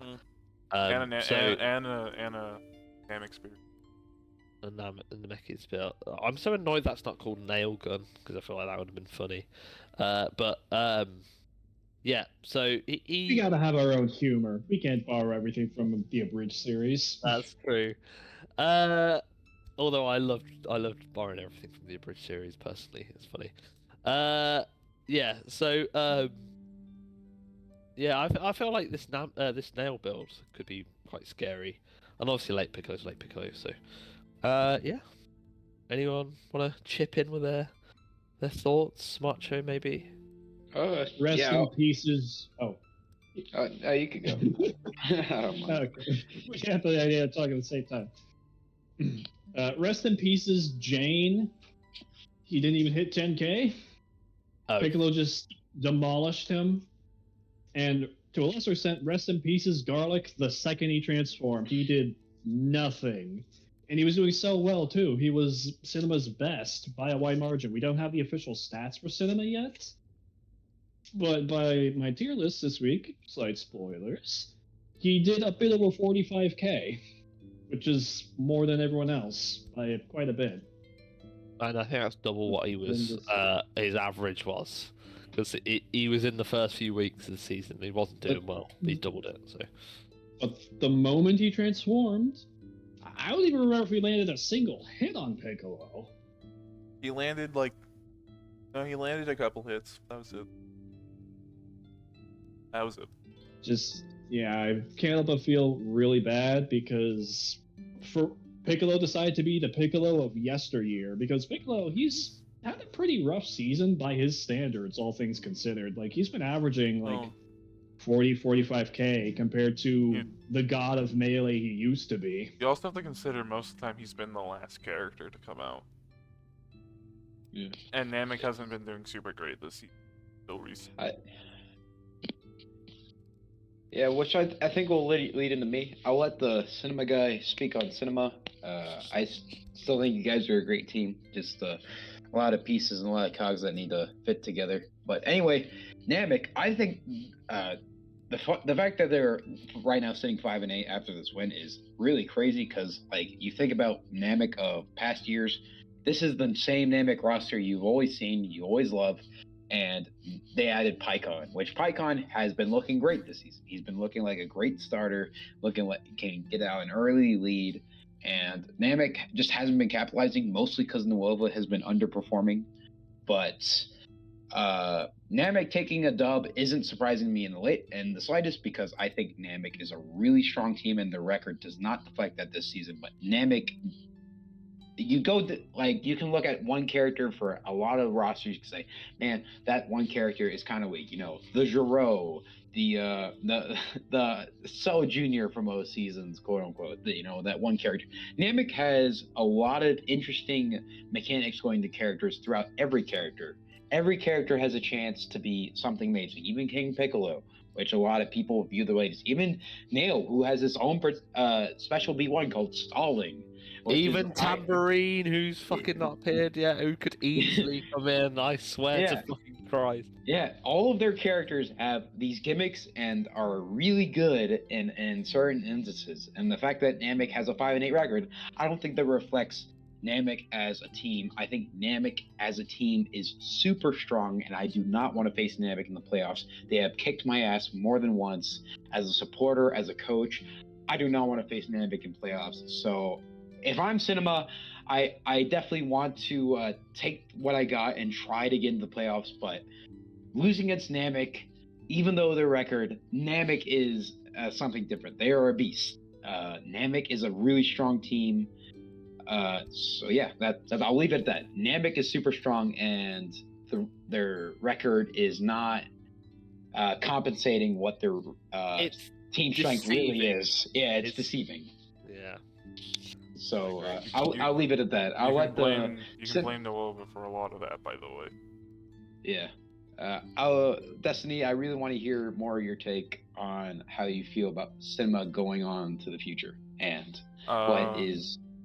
what cinema has in store. Well, part of that is we'll get into it in predictions, but I'm honestly not looking for a playoff spot anymore because I want to get testing done. My team really needs it, and the longer we're in playoffs, the less testing time we'll have.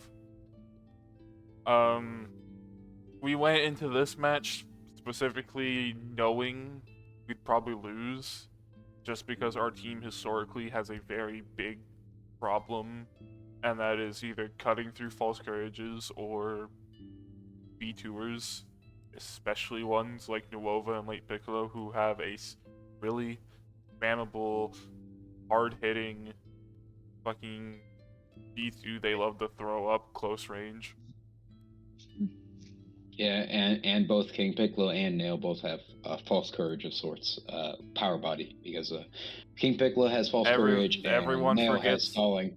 Yeah, I was like, oh, everyone forgets stalling is basically false courage. Yep, it's false courage with a key bonus.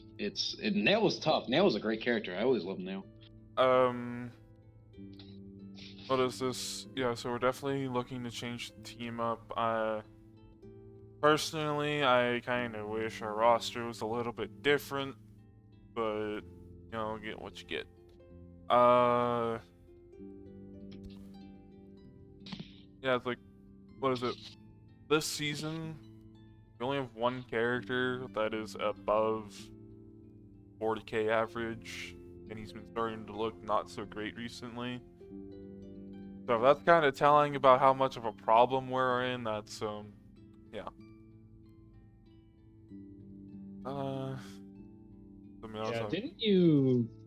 Didn't someone bring up I think it was Snuffy, like the team averages or whatever, and Cinema's currently at the bottom of the league in that respect? We're bottom in damage averages, we're near the bottom in actual just record. If we don't make playoffs this season, which I'm pretty the sure bottom we're at not, this point.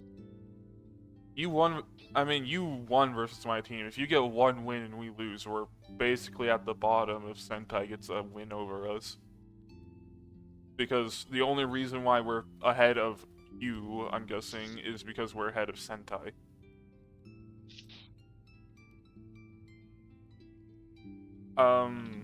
What is it?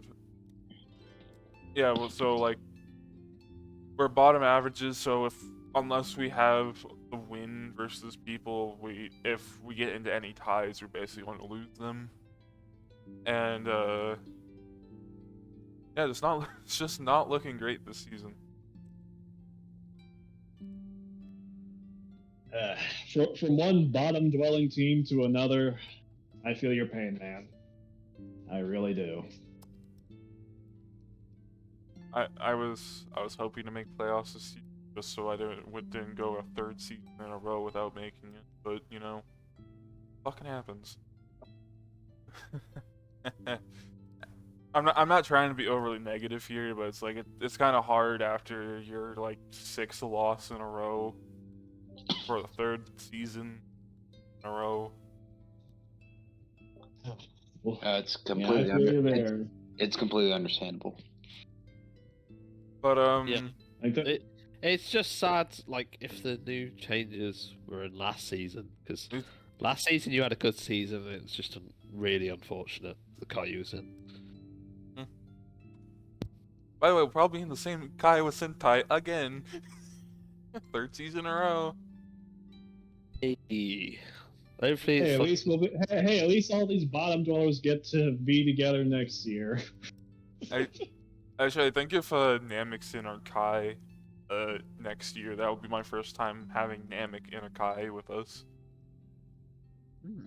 Because I was with you, Fiora, in East Kai 2020, and then I was with the 3 R teams 2021, and now Sentai these past 3.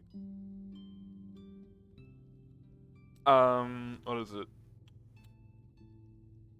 I mean, I have hope because, well, we're looking at stuff, and maybe, Garlic wasn't doing great this season. We threw him in hope because we thought he'd just be better than Raditz at this point. And I mean, hey, he didn't technically prove us wrong until he transformed. So.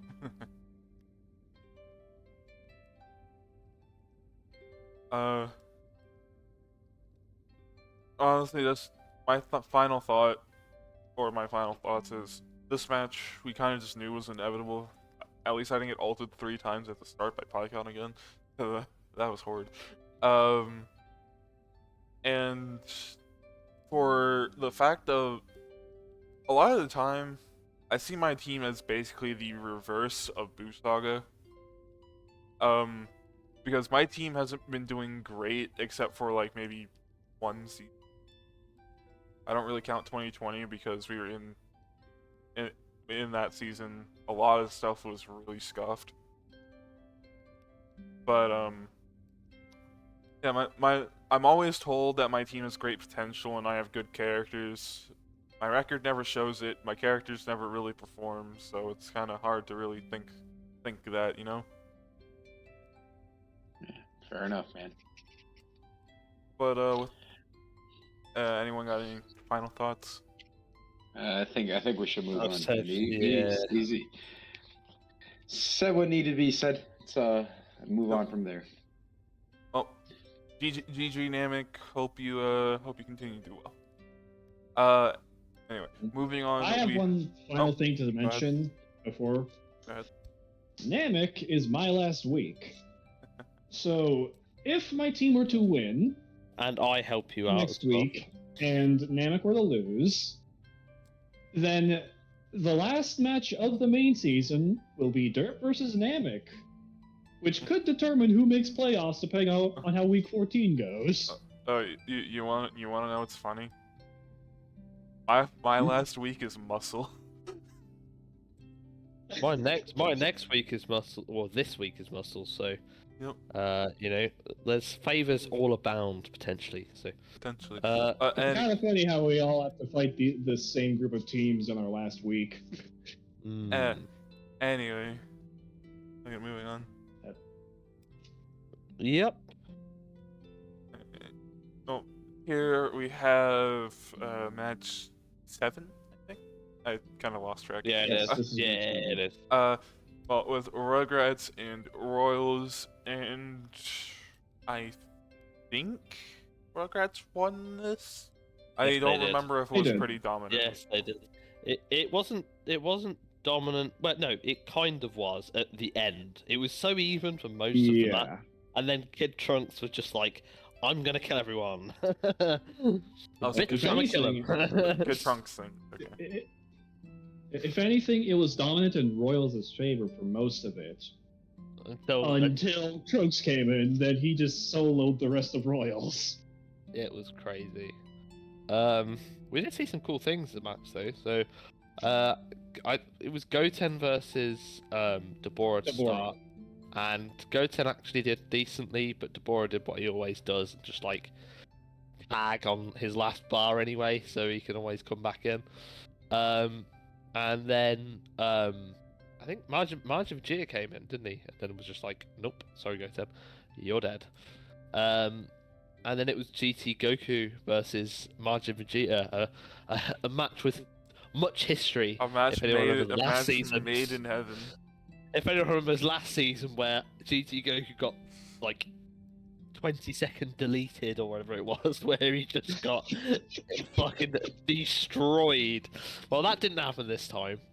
In fact, it was a little bit the opposite, because while Macho Vegeta was kind of owning GT Goku at the very end of his life was like, "Fuck you! I've had enough of this shit." Transformed into Super Saiyan 4, did the 5-second B1. I can't remember. I'll beat you in 5 seconds. Hit a B2 and then tagged. So it was like, fuck. If that is the perfect response. He never came back in. But that is the perfect response to being beaten. Honestly, pretty good way to end your match for that character. No. There would have been a more perfect way. Dragon Fist. Dragon Fist. That would have been cool. Anyway. Yeah, to go off what you were saying earlier, Macho, about weak characters, Cell Jr. was fucking living up to that this match. He was getting owned. He was getting beasted and feasted on. I think King Vegeta, just like ripped him. Baby finished him off. I was Baby that finished. He got King ripped to Vegeta shreds. didn't enter the field until Trunks did.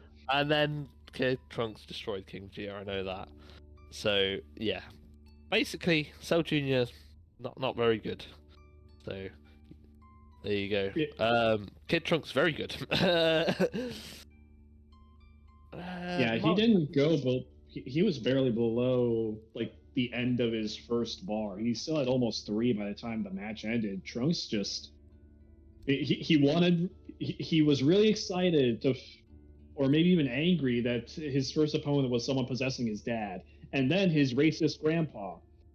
Because I'm pretty sure King Vegeta will be the type to discriminate, to hate on Trunks for not being a pure Saiyan. Now, who knows? We don't get into politics here. No. Macho, what's your thought on Kid Trunks? Like, I know he had EL, but he is a man who can spam. He is a man who can spam, okay? You said spammers, you said bloody 13. I have a lot to say on Kid Trunks, because he's a very interesting character in a lot of respects, because if you look at the base sets and you look at how a character is supposed to perform, in many respects, Super Saiyan Kid Trunks should be the way to go. It should be like, bam, he has the max power B1, he has the spammable beam ult, he has the melee, he has the stuff.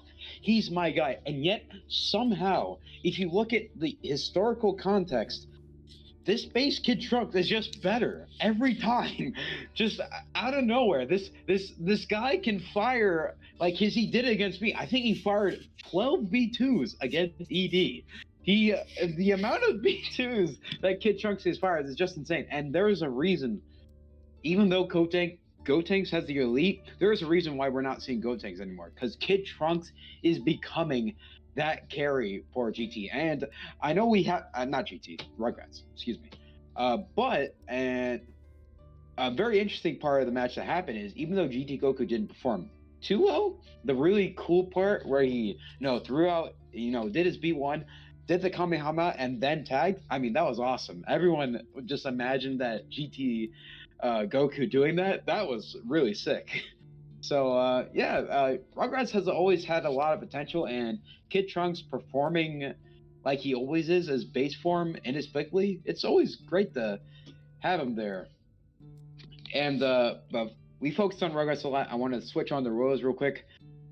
Royals, working Deborah, Majin Vegeta is having a little bit of off year, still a crazy character, and all their characters can have a very consistent average to being suppressive in many respects.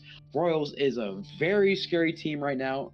I don't want to diminish them because of the loss, because Royals, that's another team. I don't want to fight them in the playoffs because so much damage potential, and yet they have a lot of stalwart characters that can slow down the match, like Metacooler and King Vegeta. Usually on defense, usually on healing, they can slow down a match and make it really hard to pull lead on them. So Royals, really strong team, but God, Kid Trunks, you guys talked about it, I talked about it.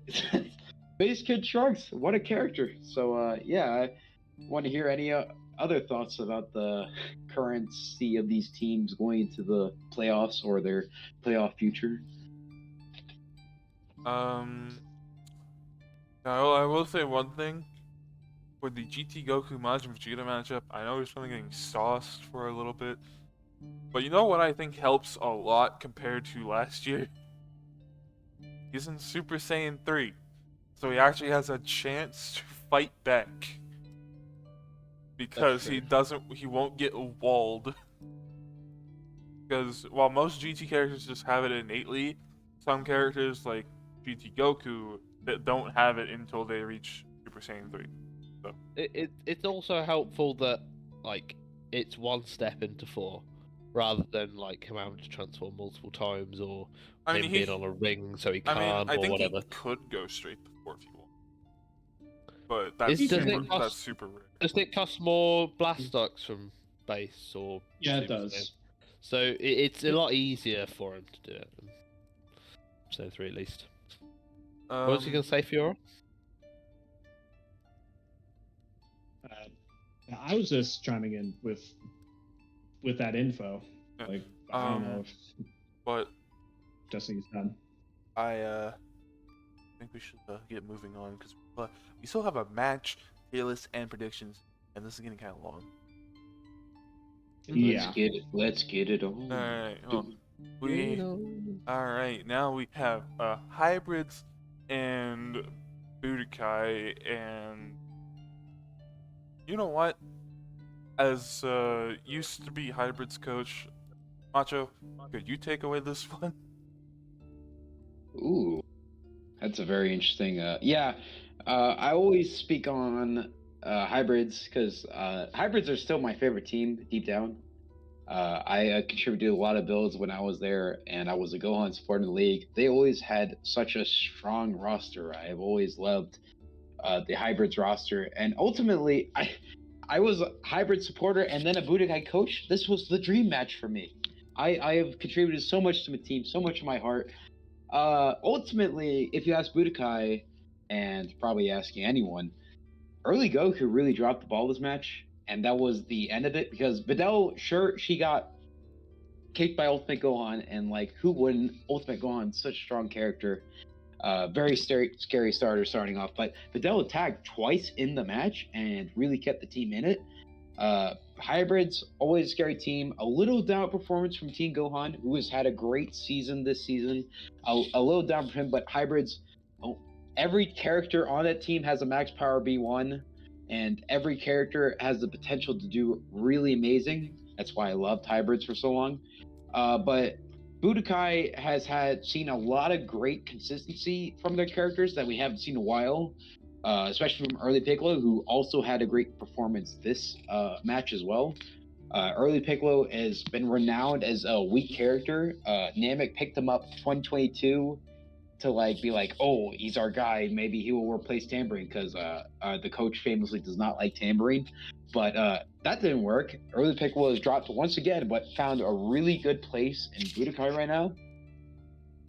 And the entire team looks solid, and they were competing with Bujins for a while in the Buu Saga beginning of the season. But really good showing from Hybrids to be able to keep it in, even though with all the tags Budokai got. But that just shows you the strength of the Hybrids roster. So pass it on to anyone who wants it next. All I'm So gonna I say will. is, oh, there you go. I'll let you go So- first. Two very funny things. For one thing, Hybrids did not win. The tag game won. This was a match of the tag game. There were 6 tags this match between both teams. Yeah, those are the Honestly, coolest. Makes talking about a lot of the match difficult just because of the sheer amount of tags, you know? Yeah, probably the best And- match ever was the Kaiju Sentai match in the quarterfinals of last year, where there was 8 tags. Yeah, tags are make it really fun. So 3 funny things. First, the tag game. Second, we got the stats in. Guldo and Videl were 2 of the best characters this match. That's right, Guldo. You wouldn't expect it, would you? And third funny thing to me, Videl is the only character this week to actually use Demonic Bargain well. Because, she fights Ultimate Gohan, she gets brought down to her last bar, she tags out. Then she tags back in for Sword Trunks, and Trunks doesn't land a single hit on her the first time they fight, and because of that, she tags again on her second health bar. So when she comes in at the end of the match, she comes in with 2 bars of health. Good on you, Mattel, for making Demonic Bargain actually look kind of good for once this week. And honestly, that's about all I do have to say. Again, because the sheer amount of tags make it hard to keep track of a lot of the moments for the match. I guess my biggest point that I was going to say earlier is To further sort of elaborate on the whole early Goku dropping the ball thing, he was going against Guldo, which put kind of like, for me, if I'm Budokai, that puts it more of a, that's more annoying, because Guldo, as we know, is notoriously not very good. So it kind of plays into the fact that, like, Goku did do really bad compared to what has been doing this season. So that would play into it if I was Budokai. That being said, though, Videl doing really well was pretty good. Early Piccolo doing, I don't think he did like ridiculously well, but he did fine, so that's good. At least he wasn't. I know he struggled last week, and I think he struggled kind of since around the middle of the season, since the what do you call it? When we have the break, we have the All Star. Ever since then, he's been kind of like, I feel like not as good. But yeah, I don't think it was a close match. I mean, at the very end, it came down to Sword Trunks and Videl. So if I wouldn't be too disheartened if I was Budokai, but yeah, That was this match this week. yeah, that early Goku matchup versus Gordo, that would be a little bit annoying to me. But props to hybrids for getting Gordo to work. So, Destiny. Maybe Goldo on Cold next season. Yeah, you wish. I mean, it's A more lot- likely a than lot a of people pool. It's wish. more likely than a pool. I'll give you that. More likely than Quee, probably. Yeah, that too. I like Gordo as a character. But oh yeah, this match was very crazy, very tag heavy. One thing that always confuses me is what the fuck is going on with Budokai's benches, because Adult Gohan's now been benched 4 times. Because he has to take over N Goku's benches now too. So yeah.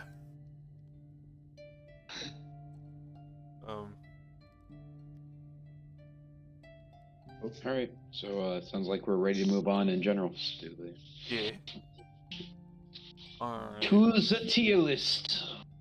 Yeah, moving on, we have this, and since we have the maker of them, how about you explain them for people? All right. I've already explained for the previous cast that I was here, so I'll just try to be a bit on the brief Just side. explain what the Yeah, difference so is. tier lists. The main difference is I do not do the numbers by the official method.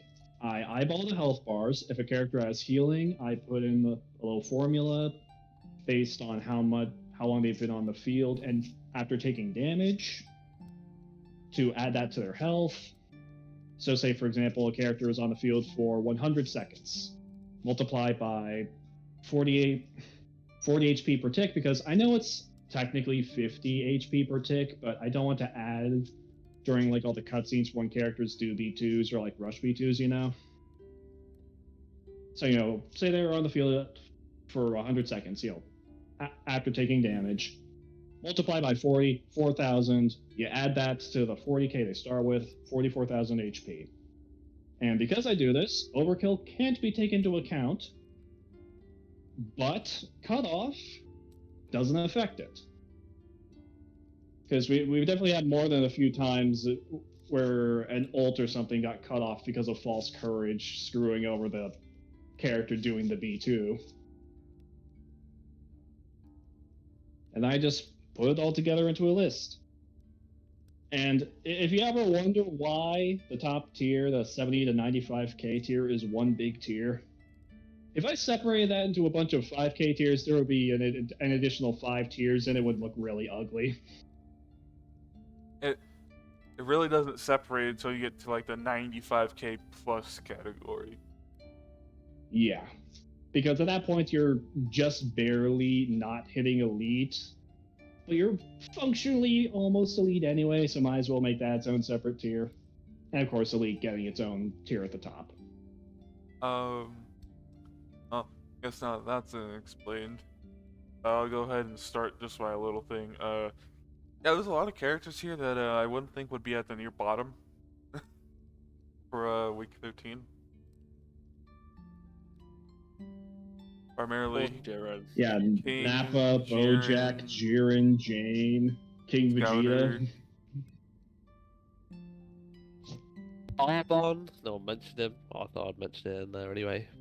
Mr. Consistent. So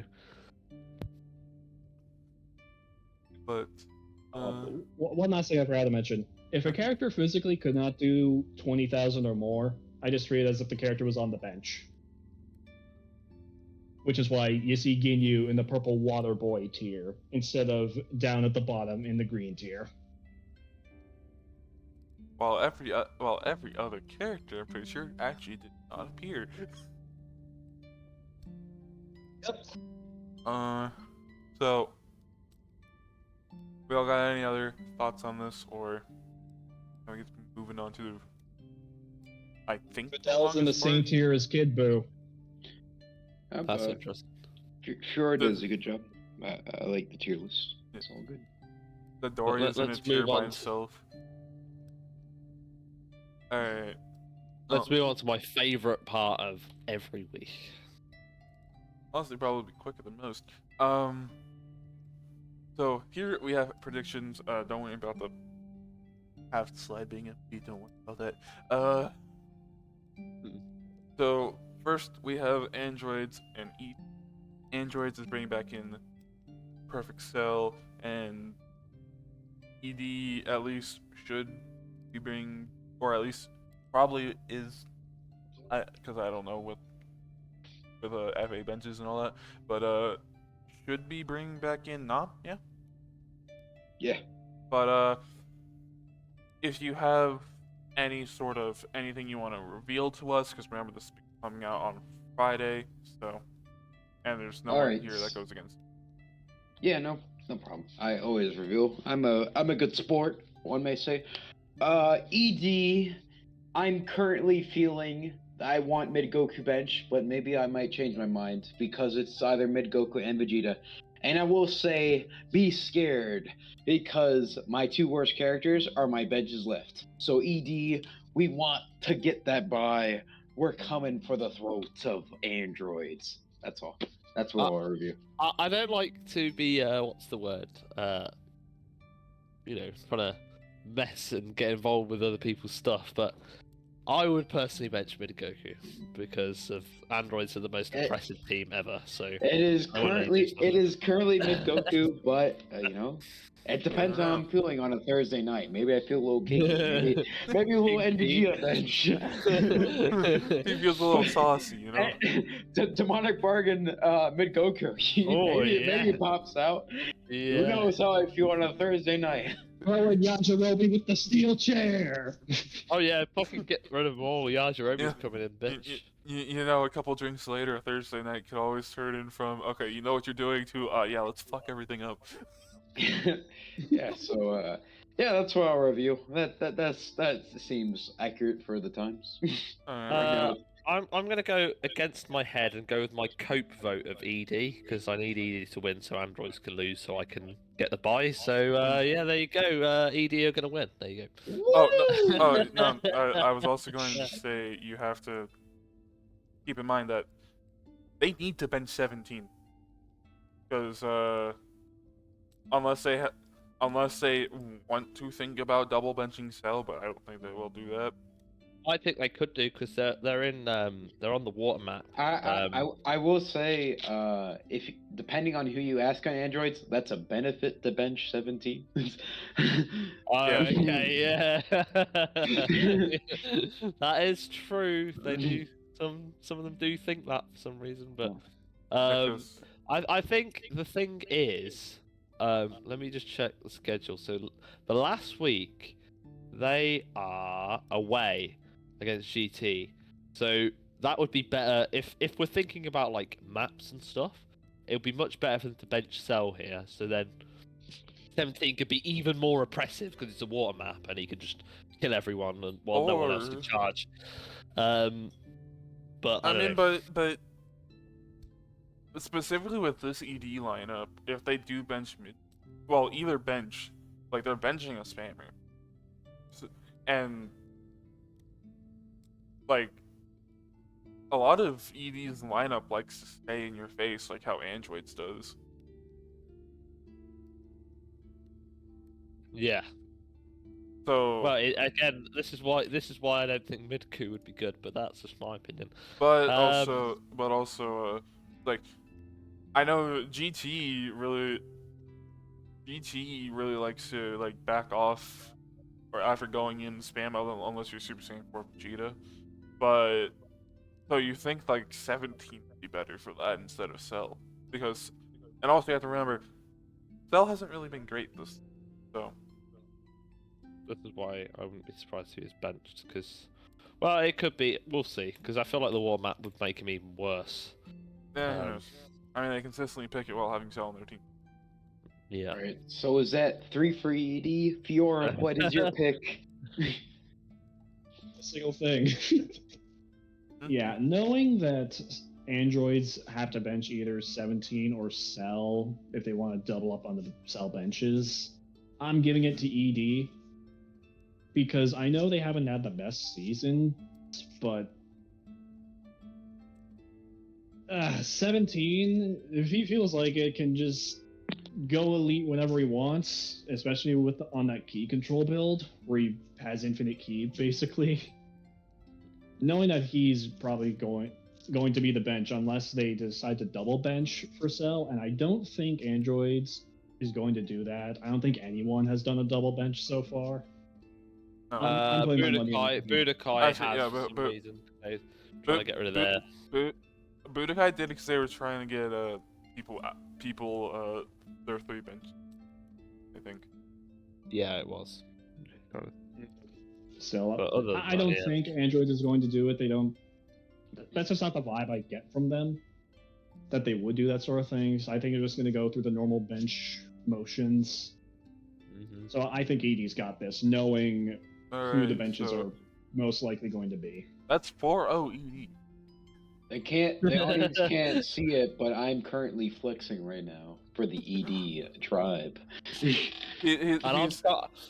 flexing the Krillin. And I'm currently maniacally coping. That's what I'll say. I need you to win. You better win. Alright, Maniacally so coping, bro. next Well- we I'll give my best effort. next we have Royals and Sentai, and at least alright, so Sentai is bringing in Inverter, Royals is bringing in Metacooler, and Royals, or I'm just gonna put my vote in here. While Sentai, I think Royals will still have this because Sentai hasn't been looking super consistent, and one of their benches to normally for them has been one of their more consistent members as of late. While Royals is most still of the season. scary, even with either Deborah or Macho Vegeta benched. And those 2 characters are one of the last 2 benches, so. Yeah, even knowing that either Macho Vegeta or Deborah is Royals bench this week, I'm sorry, Sentai. I would love it if you win, but the way things are with your team like this, I'm so sorry to put it this way. I don't think they stand much of a chance. I'm going Royals. I would thoroughly love to cope vote again and be like, yeah, Royals are going to lose and everyone in my car is going to lose except me. But I don't think that's going to be the case because Royals are just a ridiculously strong team. Sentai are looking a bit rough. Though I can't fully remember, but I do want to say this is the team that Jiren did go elite and do like 150,000 against. So if they want to put that Jiren build back on, and then like hopefully praise to the gods that it works, and then that's great for me as well. So I'd be happy with that. But I'm gonna go with Royals. Macho? Hopefully, I don't curse Sentai because last time I was on the cast, I was 1-7 in predictions, and the one time I won was for my team. So hopefully I don't curse Sentai. But Royals have two important benches left. A very solid Deborah this season. Deborah has been really great this season, and Majin Vegeta. Two very impactful benches that can affect their performance. Sure, one of the benches of Sentai is Raccoon, and both the Saiyas have been as good as they have been predicted to be. But Sentai, I feel, can actually bring this out, specifically because of how much potent starting power from Deborah or ending power from Majin Vegeta that they're losing by benching those characters. So I give it a Sentai. Alright, so we have 3-1 going to Royals. Next, we have Derp, Kaiju, and would you like to shed any light or... So Herc is the bench, obviously. I would be insane if he was in this match. Yeah, we're the home map, but Slug and Scouter have all their benches, so I have to fight two giants probably, unless we somehow burst them down, which isn't super likely. Because my team kind of struggles with that, except Dodoria and Herc, but Herc is awful in this matchup. So I have something a little spicy planned, something a bit different from usual. Draconic Aura on everyone except Dodoria. Only have 2. The plan is to put... Oh, wait, I can you boost. it? Yeah, I have more than enough Zenny for it. Fair. You So the plan outsmarted is me. put Draconic Aura on 19 and Ginyu normally. Now, granted, this has not been confirmed, but probably going to go this way. Just need to check with my teammates, see like, oh yeah, that sounds good. You know, Draconic Aura put on 19 and Ginyu normally. Because I still want to save up some Zenny for Namek, because, hey, on the off chance I win here and Namek loses this week, the next week will determine who makes it. Alright. And, you know, boosting the third Draconic Aura on Salsa. Because all three of them will struggle against the Giants. Like, the last time Salsa fought a Giant to my memory, in fact, he fought Giant Slug and went from, oh yeah, he's doing 60k to deleted. So, you know, the Draconic Aura to really help burst through the Ape's defenses. Except for Dodoria, because Dodoria just in general, kit-wise, is probably the best suited for this matchup. Alright. And honestly, I can't believe I'm saying this, I'm giving myself the vote. Because I'm teching this in for this matchup. Now, granted, I know. Yeah. I have to take out Fortaris for Draconic Aura for 19 in Ginyu. But I do... They're more like the side supportive Fortaris, so I genuinely think this can work out. No. I'm going to say this. Also, Nappa and Bardock are the bench I was literally about for to say that. Kaiju. So either they bench their best guy against me, Or they bench, or they bench their theoretical- tankiest boy against me. Their tankiest Either and way, that's somewhat good to be. burstiest. Tankiest and their last season best, like, top 5 character, so, you know. I'm also going to go with you guys, because I am quite confident in the fact that Kaiju are going to continue to do test builds, like I did this week. So, I think you'll probably see, like, Demonic Bargain Scouter, or they'll do something with Scouter, and it'll be on a different build. Same with probably you, but they'll probably try a few different things. That and the fact that you've got Draconic Aura, so you've got that as like a failsafe anyway for when Slug and Scouter probably transform. And also, if Nappa is in, or Bardock is in, you'll be able to cut through their savior sort of power body. So there's a lot of Bardock's the bench this week in general. That's a huge win from the gate, because he's by far Kaiju's best. Yep. Yeah, I'm gonna go with you guys. I'm going to go with Derp for the same reasons. So, Macho? Yeah. 3-0 going to the side of Derp. Maybe I played devil's advocate, but no, Kaiju has some pretty impactful benches left. Nappa has closed a lot, so I think his average is deceiving. I think he's been a lot better. He's been Nappa. And Bardock is another bench. Both very, very impactful benches for Kaiju. And I think, what were we going to say, Destiny? Oh, I was also going to say, for Kaiju, it doesn't matter much because they already have the bye week. So.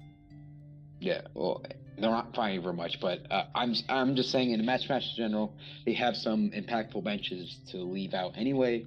And Derp are you guys on a two win streak right now, or am I tripping? We lost the week before. Lost the week before, but Derp tested builds. Some may be working. I think Derp has, other than Hercule Derpin as he much as Derpin, quite the terminology. Derpin as he has. You guys looked really good for a lot of your other supporting casts, so I think Derp definitely has the edge. So I give it to Derp. All right, so for the first time in a long time, it feels like Derp with the 4-0 in the votes. Woo! Please live up to our expectations. Love that. Next. And then just watch Barlock solos my team. Let's hope we don't jinx it here. Or he's benched. Actually, if Bardock's benched, they kind of actually have to start Oob. They might start Scouter, you never know. Test build, attack plus one Eternal Life Scouter, or attack plus one Demonic Pug, or attack two. But you might try something weird.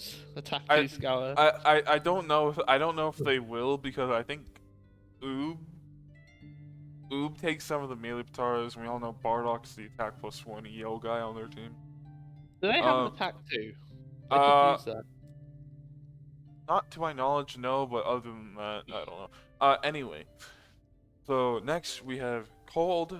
Also, has been teased about throughout this entire cast, actually. So before we get into, if you wanted to say anything, I will say, yeah. I did want to say either Trunks or King Cold has to be benched, while Broly is coming back in, and 100% Frieza is coming back in. Okay, let me go on a bit of a roll then.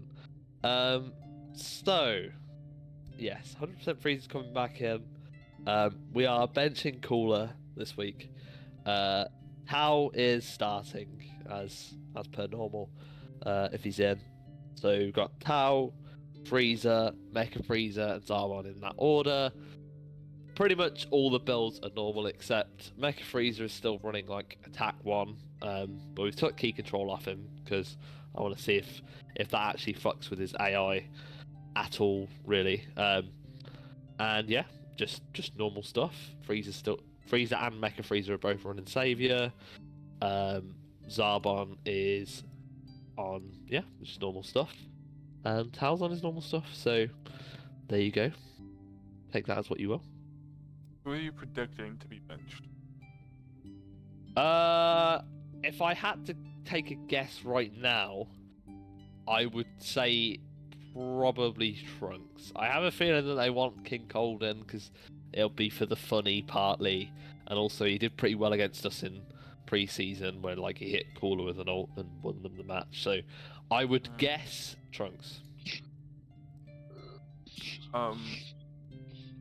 Obviously, I'm going to vote for my own team. Like, let's get that one out of the way.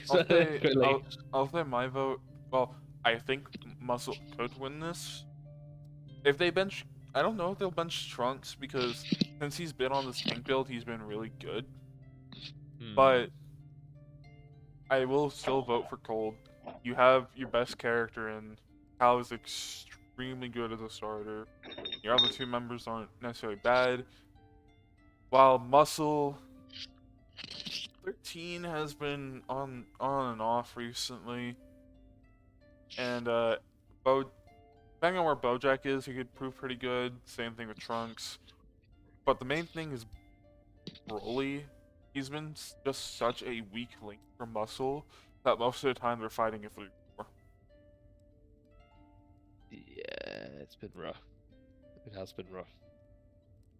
But last time Broly was in, granted he did have a boost. He did do pretty well. Just I guess how much do you factor the boost actually doing things? I guess. Yeah. Macho. Cole bringing back in Frieza is always scary. Frieza's had an incredible year, as is 100% form. Right now, You okay? right now, second of the league. Yeah, I'm fine. As right now, second in the league, Frieza is quite scary. But He's actually top, bro. Don't count Gotenks. He don't count. he don't count. He's top 5 either way. Budokai being my home safe, I'd probably give it a cold, just because the early Goku This is growing the up. Budokai. Am I This looking is at the wrong one? Oh, I'm This is looking. Muscle. Oh, You're You're a Muscle. week ahead. You're a week ahead. I'm a week ahead. Gosh darn it. God damn it. And now it's still cold, but yeah. And I was thinking about how Trunks being out. That's almost better for Muscle. Broly back end doesn't change much. 13 always has a potential to go elite, but I think Cold may take it. I'm in the same boat. Like, for a bit, I was thinking, 13 could just completely snap and just delete Cold here, but for the most part, this has been a pretty low-key season for 13. He's been hovering around that 45 average or so. He hasn't been transforming as much as previous seasons, even discounting the nerf to muscle transformations. The fact that Broly, who is by far their weakest link, is coming in, meanwhile Cold's best character is coming in, it's just too many things that puts it in Cold's favor for me. Alright. So that's 4-0 Cold. As a last thing, I feel like it's if 13 and Frieza go against each other, that's a crucial thing. Because 13 could just, if he's on Super 2, he can just go And blump. Okay, Frieza's dead because he's on defense minus as well. So, I think but- part of it is Frieza's most likely going to have Savory, right? yeah, he will, and KSA. So I think it's who's going to ult first, and if Frieza ults first, is he going to keep up the pressure? or actually, I wonder whether Nova Strike goes through SS Deadly Bomber. That's another interesting. It does. But I would It, have to. it goes through ultimate. Okay, so Nova Strike, that would be pretty interesting. That could also be. If it goes through B2s, it Could can also go throw out through some ultimate. pizzas instead and get deleted. No, I think Nova Strike would be better than pizzas. Or we could have a beam flash. Hey. But so yeah. Let's clash. The 1 in a million chance. But alright, so that's 4-0 Muscle. Next we have Cinema and And not GP. before a muscle, for a cold, bro. 4-0 Cold. Yes, yes. I'm sorry. I'm sorry. This Disrespect. has been a long cast. Go on then, GT Alright. Cinema. Let's Alright, hear it. Let's hear the sorry. build. But listen, I'm sorry for the length of this. actually, This always Eh, happens when I'm involved. it's not just your fault. Your guys' matches were first, so of course it was going to be long. Anyway, so before we get into the builds and the lineups I like to do, it's either Baby or Jiro benched. I'm going to guess Baby is being benched, which is very good for my team actually, because they have androids week 15, and we all know how Jiro does versus mostly android characters. Yeah. So yeah. Hmm. But the builds and the lineup, we are having Janemba benched because, well, we need him benched, and we feel much more confident of him versus Muscle than we do with Turles versus Muscle. But what was it? We are starting Gogeta with Turles, Garlic, and Fasha in that order.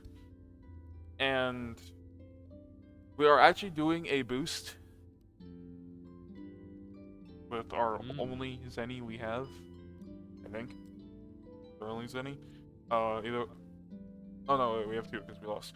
But we are doing a Broly's ring on Garlic, hoping he does a performance like he did versus Namek, but better. And everyone but Garlic is on new builds. What's Gogeta on? He is on Attack 1, EL, Sirius, Late Yes! Energy, Trunks AI. Yeah, I do. I also like the sound of that. That's a good Gogeta build. Oof. What happened to Chaozu AI though? Wasn't that what you made last season? Here's the thing. This is the first time he's been without Fighting Spirit in a while. Oh, okay. Yeah. That's fair enough. And also, I kind of just want him to go in and melee. What's Fasha and Turles on? I'll read out Fasha's first. Fasha is basically the same build she's been running for the past few weeks, but instead of Dendays, she's running Attack +2, Chase Down Artist, Serious, Master Strike, Light Body, Combo Master with the Broly's ring limiter we put on her at the beginning of the season. Master Strike, though. Master Strike is an interesting guitar. It's because her B2s are basically so crap. It's mostly because her B2s are so useless. She's one of the characters that can actually take advantage of it. Watch her spam. She'll spam. Just decided to spam a Macho. But part of the reason we also wanted this build. Oh, and she's on Goku AI, by the way. Which is a different AI than normal, because she's normally been on Ginyu this season. But going back to her old AI. But part of the reason why we wanted it is with only like 6 or 7 hits, she does a 13,000 melee combo. Well, I think for prediction, I would jump the gun here, and I'll say I hope it might be copium, just like Xmat said before, but I need Cinema to take this win. and with the possibility, the aspects that Baby Vegeta might be benched, Cinema might get it. Eternal Life Gogeta gets it done. I need it to happen. I'm definitely going Cinema. Please win. And also, I know you guys asked for Turles build. He is running defense +3, attack -1. Dendays, so he's going to be our tank for this week. But we've seen that's what really he works on, so did it. Fighting Spirit, Quick Fast Attack, Dragon Spirit, and Xmat. I know you're going to love this one. Yajirobe AI. It sounds great. Yeah. We're gonna see some Turles ults. We're gonna see some Turles ults. I double down. We're gonna see that Cinema win, baby. Woo! I'm getting erect at the prospect of all okay, god damn, we don't normally say that word on the cast, bro. What do you mean? Anyway, I've erected a statue. Okay, you know what? That's erected a statue and tell us. Ye old British building. Yeah. Or you mean in Yajirobe's honor because it's the AI. Exactly. Actually, that's a very good point. But yeah, so I know Macho voted. 2-0 to Cinema. I'm voting for my own team because I feel confident. 3-0 Cinema. I am going to vote for Cinema because Go ahead, finish it. I'll just the fact that you've started Gogeta, I think, is a real plus because he's the main person that someone like Jiro could profit off of with the whole Big Bang Kamehameha. He could absorb that. So that's very good. Obviously, Gogeta being back on EL, I think, is just really good in general. He was the most consistent on EL, by the way. Yes, Garlic being limited is just really good, and I don't know, that 13k melee combo sounds pretty tasty to me. So, you all know why you really voted though. Why is that? Yajirobe, yeah. That too, yeah, that is true. Anyway. I hope Ro has a good performance as well though, because I guess I'm going against the grain here because I'm voting GT. I know that Baby is probably going to be the bench, knowing that GT is going to have fighting androids in week 15. But you guys are sleeping on GTita and Sin. I'm not. I'm terrified. Insane, and I just don't. Now, granted, this is Rich Kelly for me. I got most of my wins on test builds, but statistically, I don't think a team mostly of test builds is going to pull a win against GT right now. Against Jiro, let's be honest, Jiro's going to carry this match. Jiro Elite win. In all seriousness, I just don't see. I just don't think it's likely given the circumstances. GT could throw all test builds out as well, like they did versus Muscle. You never know. Yeah, I mean, they are technically confirmed in the playoffs. They have a propensity to do that if there's a team that's like a bit lower. They've done that before. Also, we'll say, yeah, I'm not underestimating GT. I am fucking terrified of Super Saiyan 4, and I made it clear to my team. There's a reason why we benched Janemba, and it's because we're terrified of Super Saiyan 4 and Sin. So that's 3-1 in favor of Cinema. Yep. It is. Next, we have our first divisional. God damn, we're having late divisionals this time. Actually, unlike this week, our first of our last two divisionals of the season. Yep. Namek versus Busaga. I mean, come on. It's Busaga. Going against Grain. I'm going to say Namek. I'm going to say Namek. Okay, no, hold on. Busaga is having Buhan come back in. While Kid Buu does need to be benched, they also can bench Vegito, so I'm pretty sure they're going to bench Vegito. Because while they are basically confirmed to buy and confirmed in the playoffs, I think they want that record. And Namek, they either have to bench Nail or Nuova. So I'm going probably with Namek. Nail. Maybe. I think it's been Nuova that'll be benched. Who's coming back in for Namek? King Piccolo. King Piccolo. And on stat spreadsheet, he still doesn't have his week 10 bench. That's weird, isn't it? I'm gonna a little bit of coping here, obviously, but because we love a bit of coping. I'm gonna go with King Piccolo with Team Namek because I think King Piccolo, he's been pretty good this season. Like he has a 43k average, which is a lot higher than previous seasons. Nail looked super scary against you guys. Late Piccolo is Late Piccolo, and Pycon is Pycon.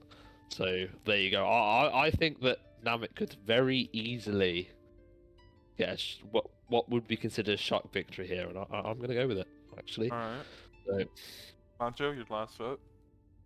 I think I actually echo what Xmat said. I think Namek, if anyone has the tools to take down the Busaga, I think it's definitely Namek. Busaga owes a Kid Buu and Vegito. It's probably going to be Vegito next week, Kid Buu the last week. But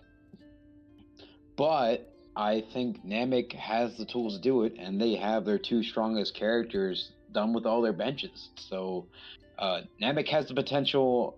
They have the oomph to do it. I think Namek is the bet to go to. Hold back. It's hard to say it because there's Busaga so strong, but give it to Namek. All right. Well, that's our first 2-2 actually. Our first tie. There's only 2-2. Next we have Rugrats hybrids.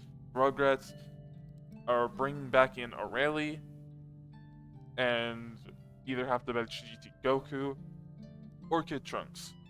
Hybrids is bringing back in Future Gohan, and I need to remember remember how much Zenny they have, because I'm pretty sure it's 4 Zenny for a double bench.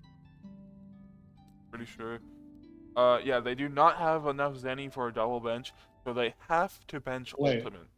Wait, but the Zenny hasn't been updated. How much would they have? With that in mind. Actually, yeah, they, One. no, they would have 4. So they could double bench Future if they wanted. I think. And who else have they got against Future and who? Ultimate. Either way, it's like they're two. Either way, it's 2 really good characters because Future's been looking up a lot this season after he's been put on attack. I'm gonna go with hybrids purely based on the fact that the last week of the season, Rugrats have Boo Saga, so Yeah. I don't know what mentality they're gonna go into the match with, but assuming they have the mentality, oh, we need Kid Trunks against Boo Saga to be able to beat them, then if that is the mentality, which I think it might be, then Kid Trunks is benched here, and I think that he is just so key. You also have to note that Rugrats has to try to stay ahead of Namek. Because they are currently in a 3-way deadlock with Muscle and Namek. That's great. I want Rugrats to win, don't get me wrong, but I think hybrids will, personally.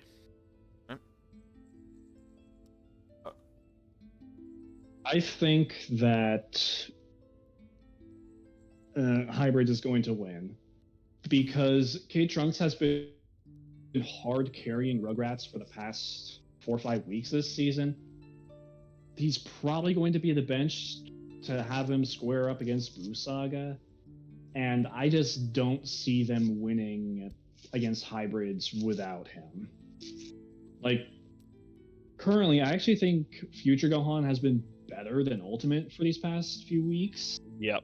He's scary. And unless they're going to do a double bench here, which is highly unlikely, like the only one team has done that so far, then Future is going to be in. Knowing who Rugrats has to fight next week really solidified my vote for hybrids here.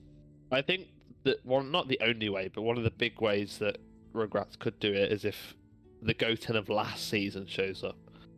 Because, I mean, Goten was super scary last season, they've not changed his build, so if that Goten shows up, the one that likes to ult and hit people with bros and just absolutely melee people down to, like, nothing, then they have a chance, but yeah.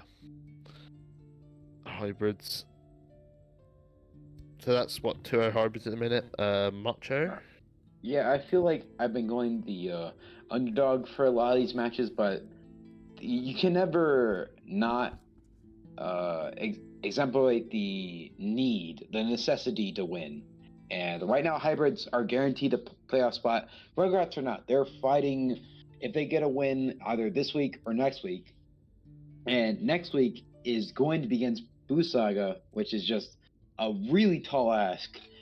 So right now, they are in must-win mode. So if I were Rugrats, I'd say I need to win now. If I win now, I'm guaranteed a spot, which they are guaranteed a spot.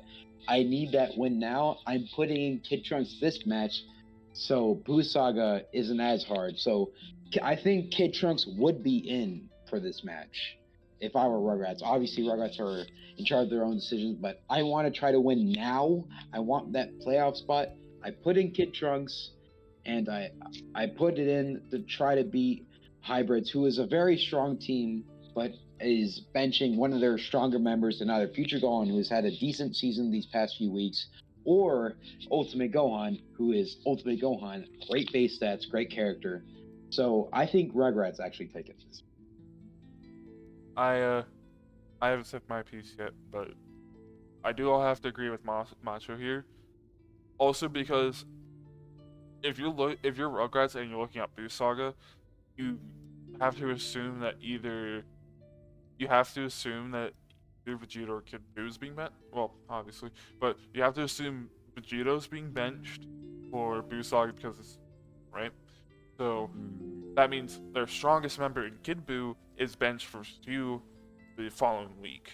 So you can actually so you can actually take advantage of that and bench your strongest character the the the week after this one, while still having a pretty decent showing against Busaga, because you still have Aurelia, you still have Goten.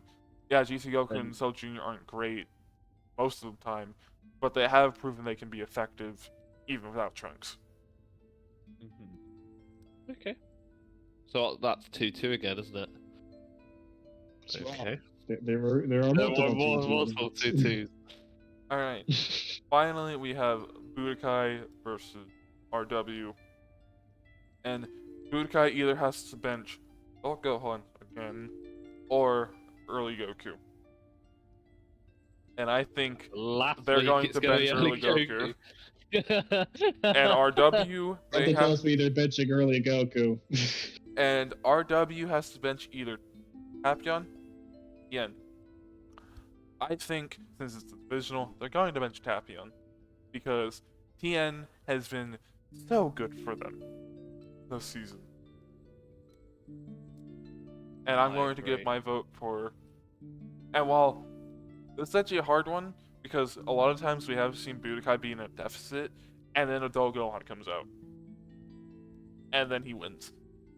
That's true, but also it's I RW. would say, So yeah, I'm I was going to going vote to for say RW because you've got the Tien 18 Majub trio.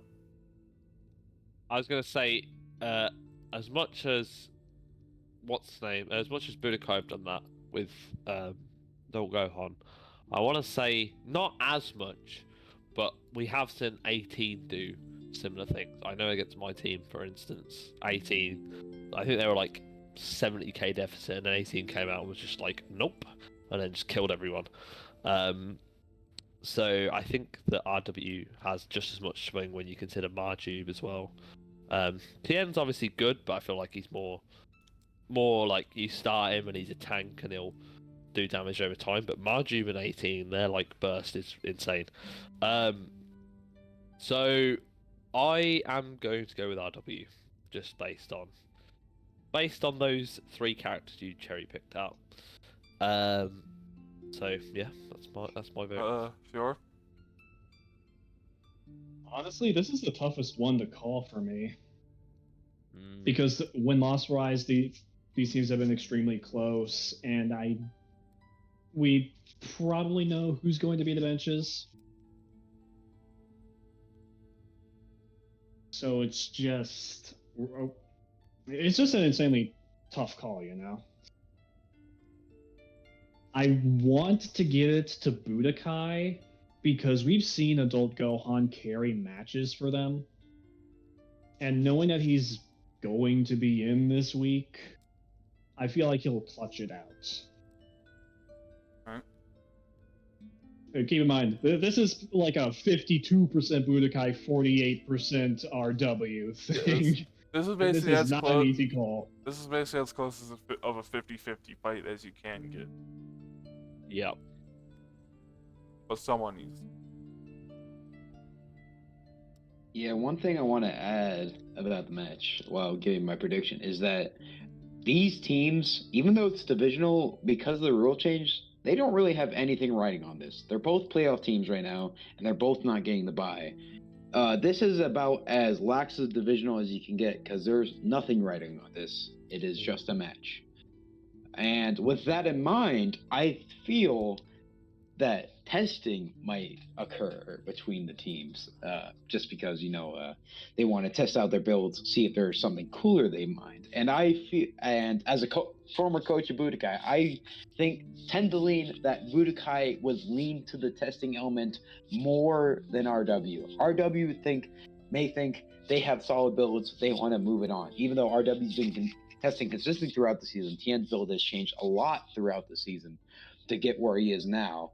I feel that RW are more solidified in their builds, where Budokai wants to change a bit more. Obviously, early Goku had a rough week last week, and there is a lot of interesting dynamics there. I feel that RW will stay true to their builds more, which I think will give RW the edge. So I'm going RW. So That is 3-1 RW. Yeah, I think so. Alright. And with that, we have come to the end of the Scap's cast. I know this was a long one, everybody, but hey, we made it. There were 4 people. And yeah, but with that, thank you for watching.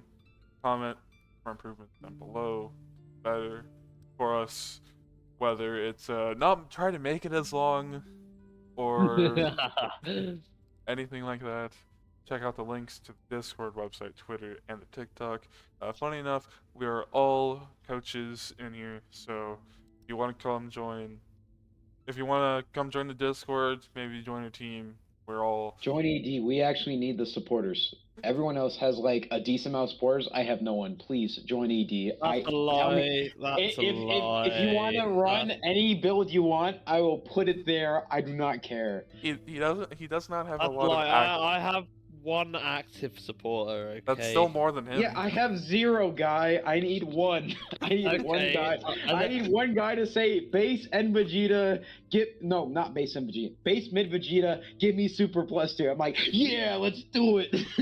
How about Yo, how about this? Super Vegeta on a tank build. That's what you need. How about this? Right. Let's get one supporter each, so you can finally have 2 people, and then I can have like more than 2 people. There you go. Win-win. Win-win. Alright, but yeah, but so again, thank you everybody for watching. I have been your host Destiny with my co-host Xmat Hello. Goodbye. See you all later. and our 2 very special guests, Fiora, coach of Thanks for having me. and Macho, coach of ED. Yeah, thanks for having me. Join ED. We need Mm. people, please. He Convince him to give you P+2 Bye. Super Vegeta. Make the funny Earth Defender builds. Bye.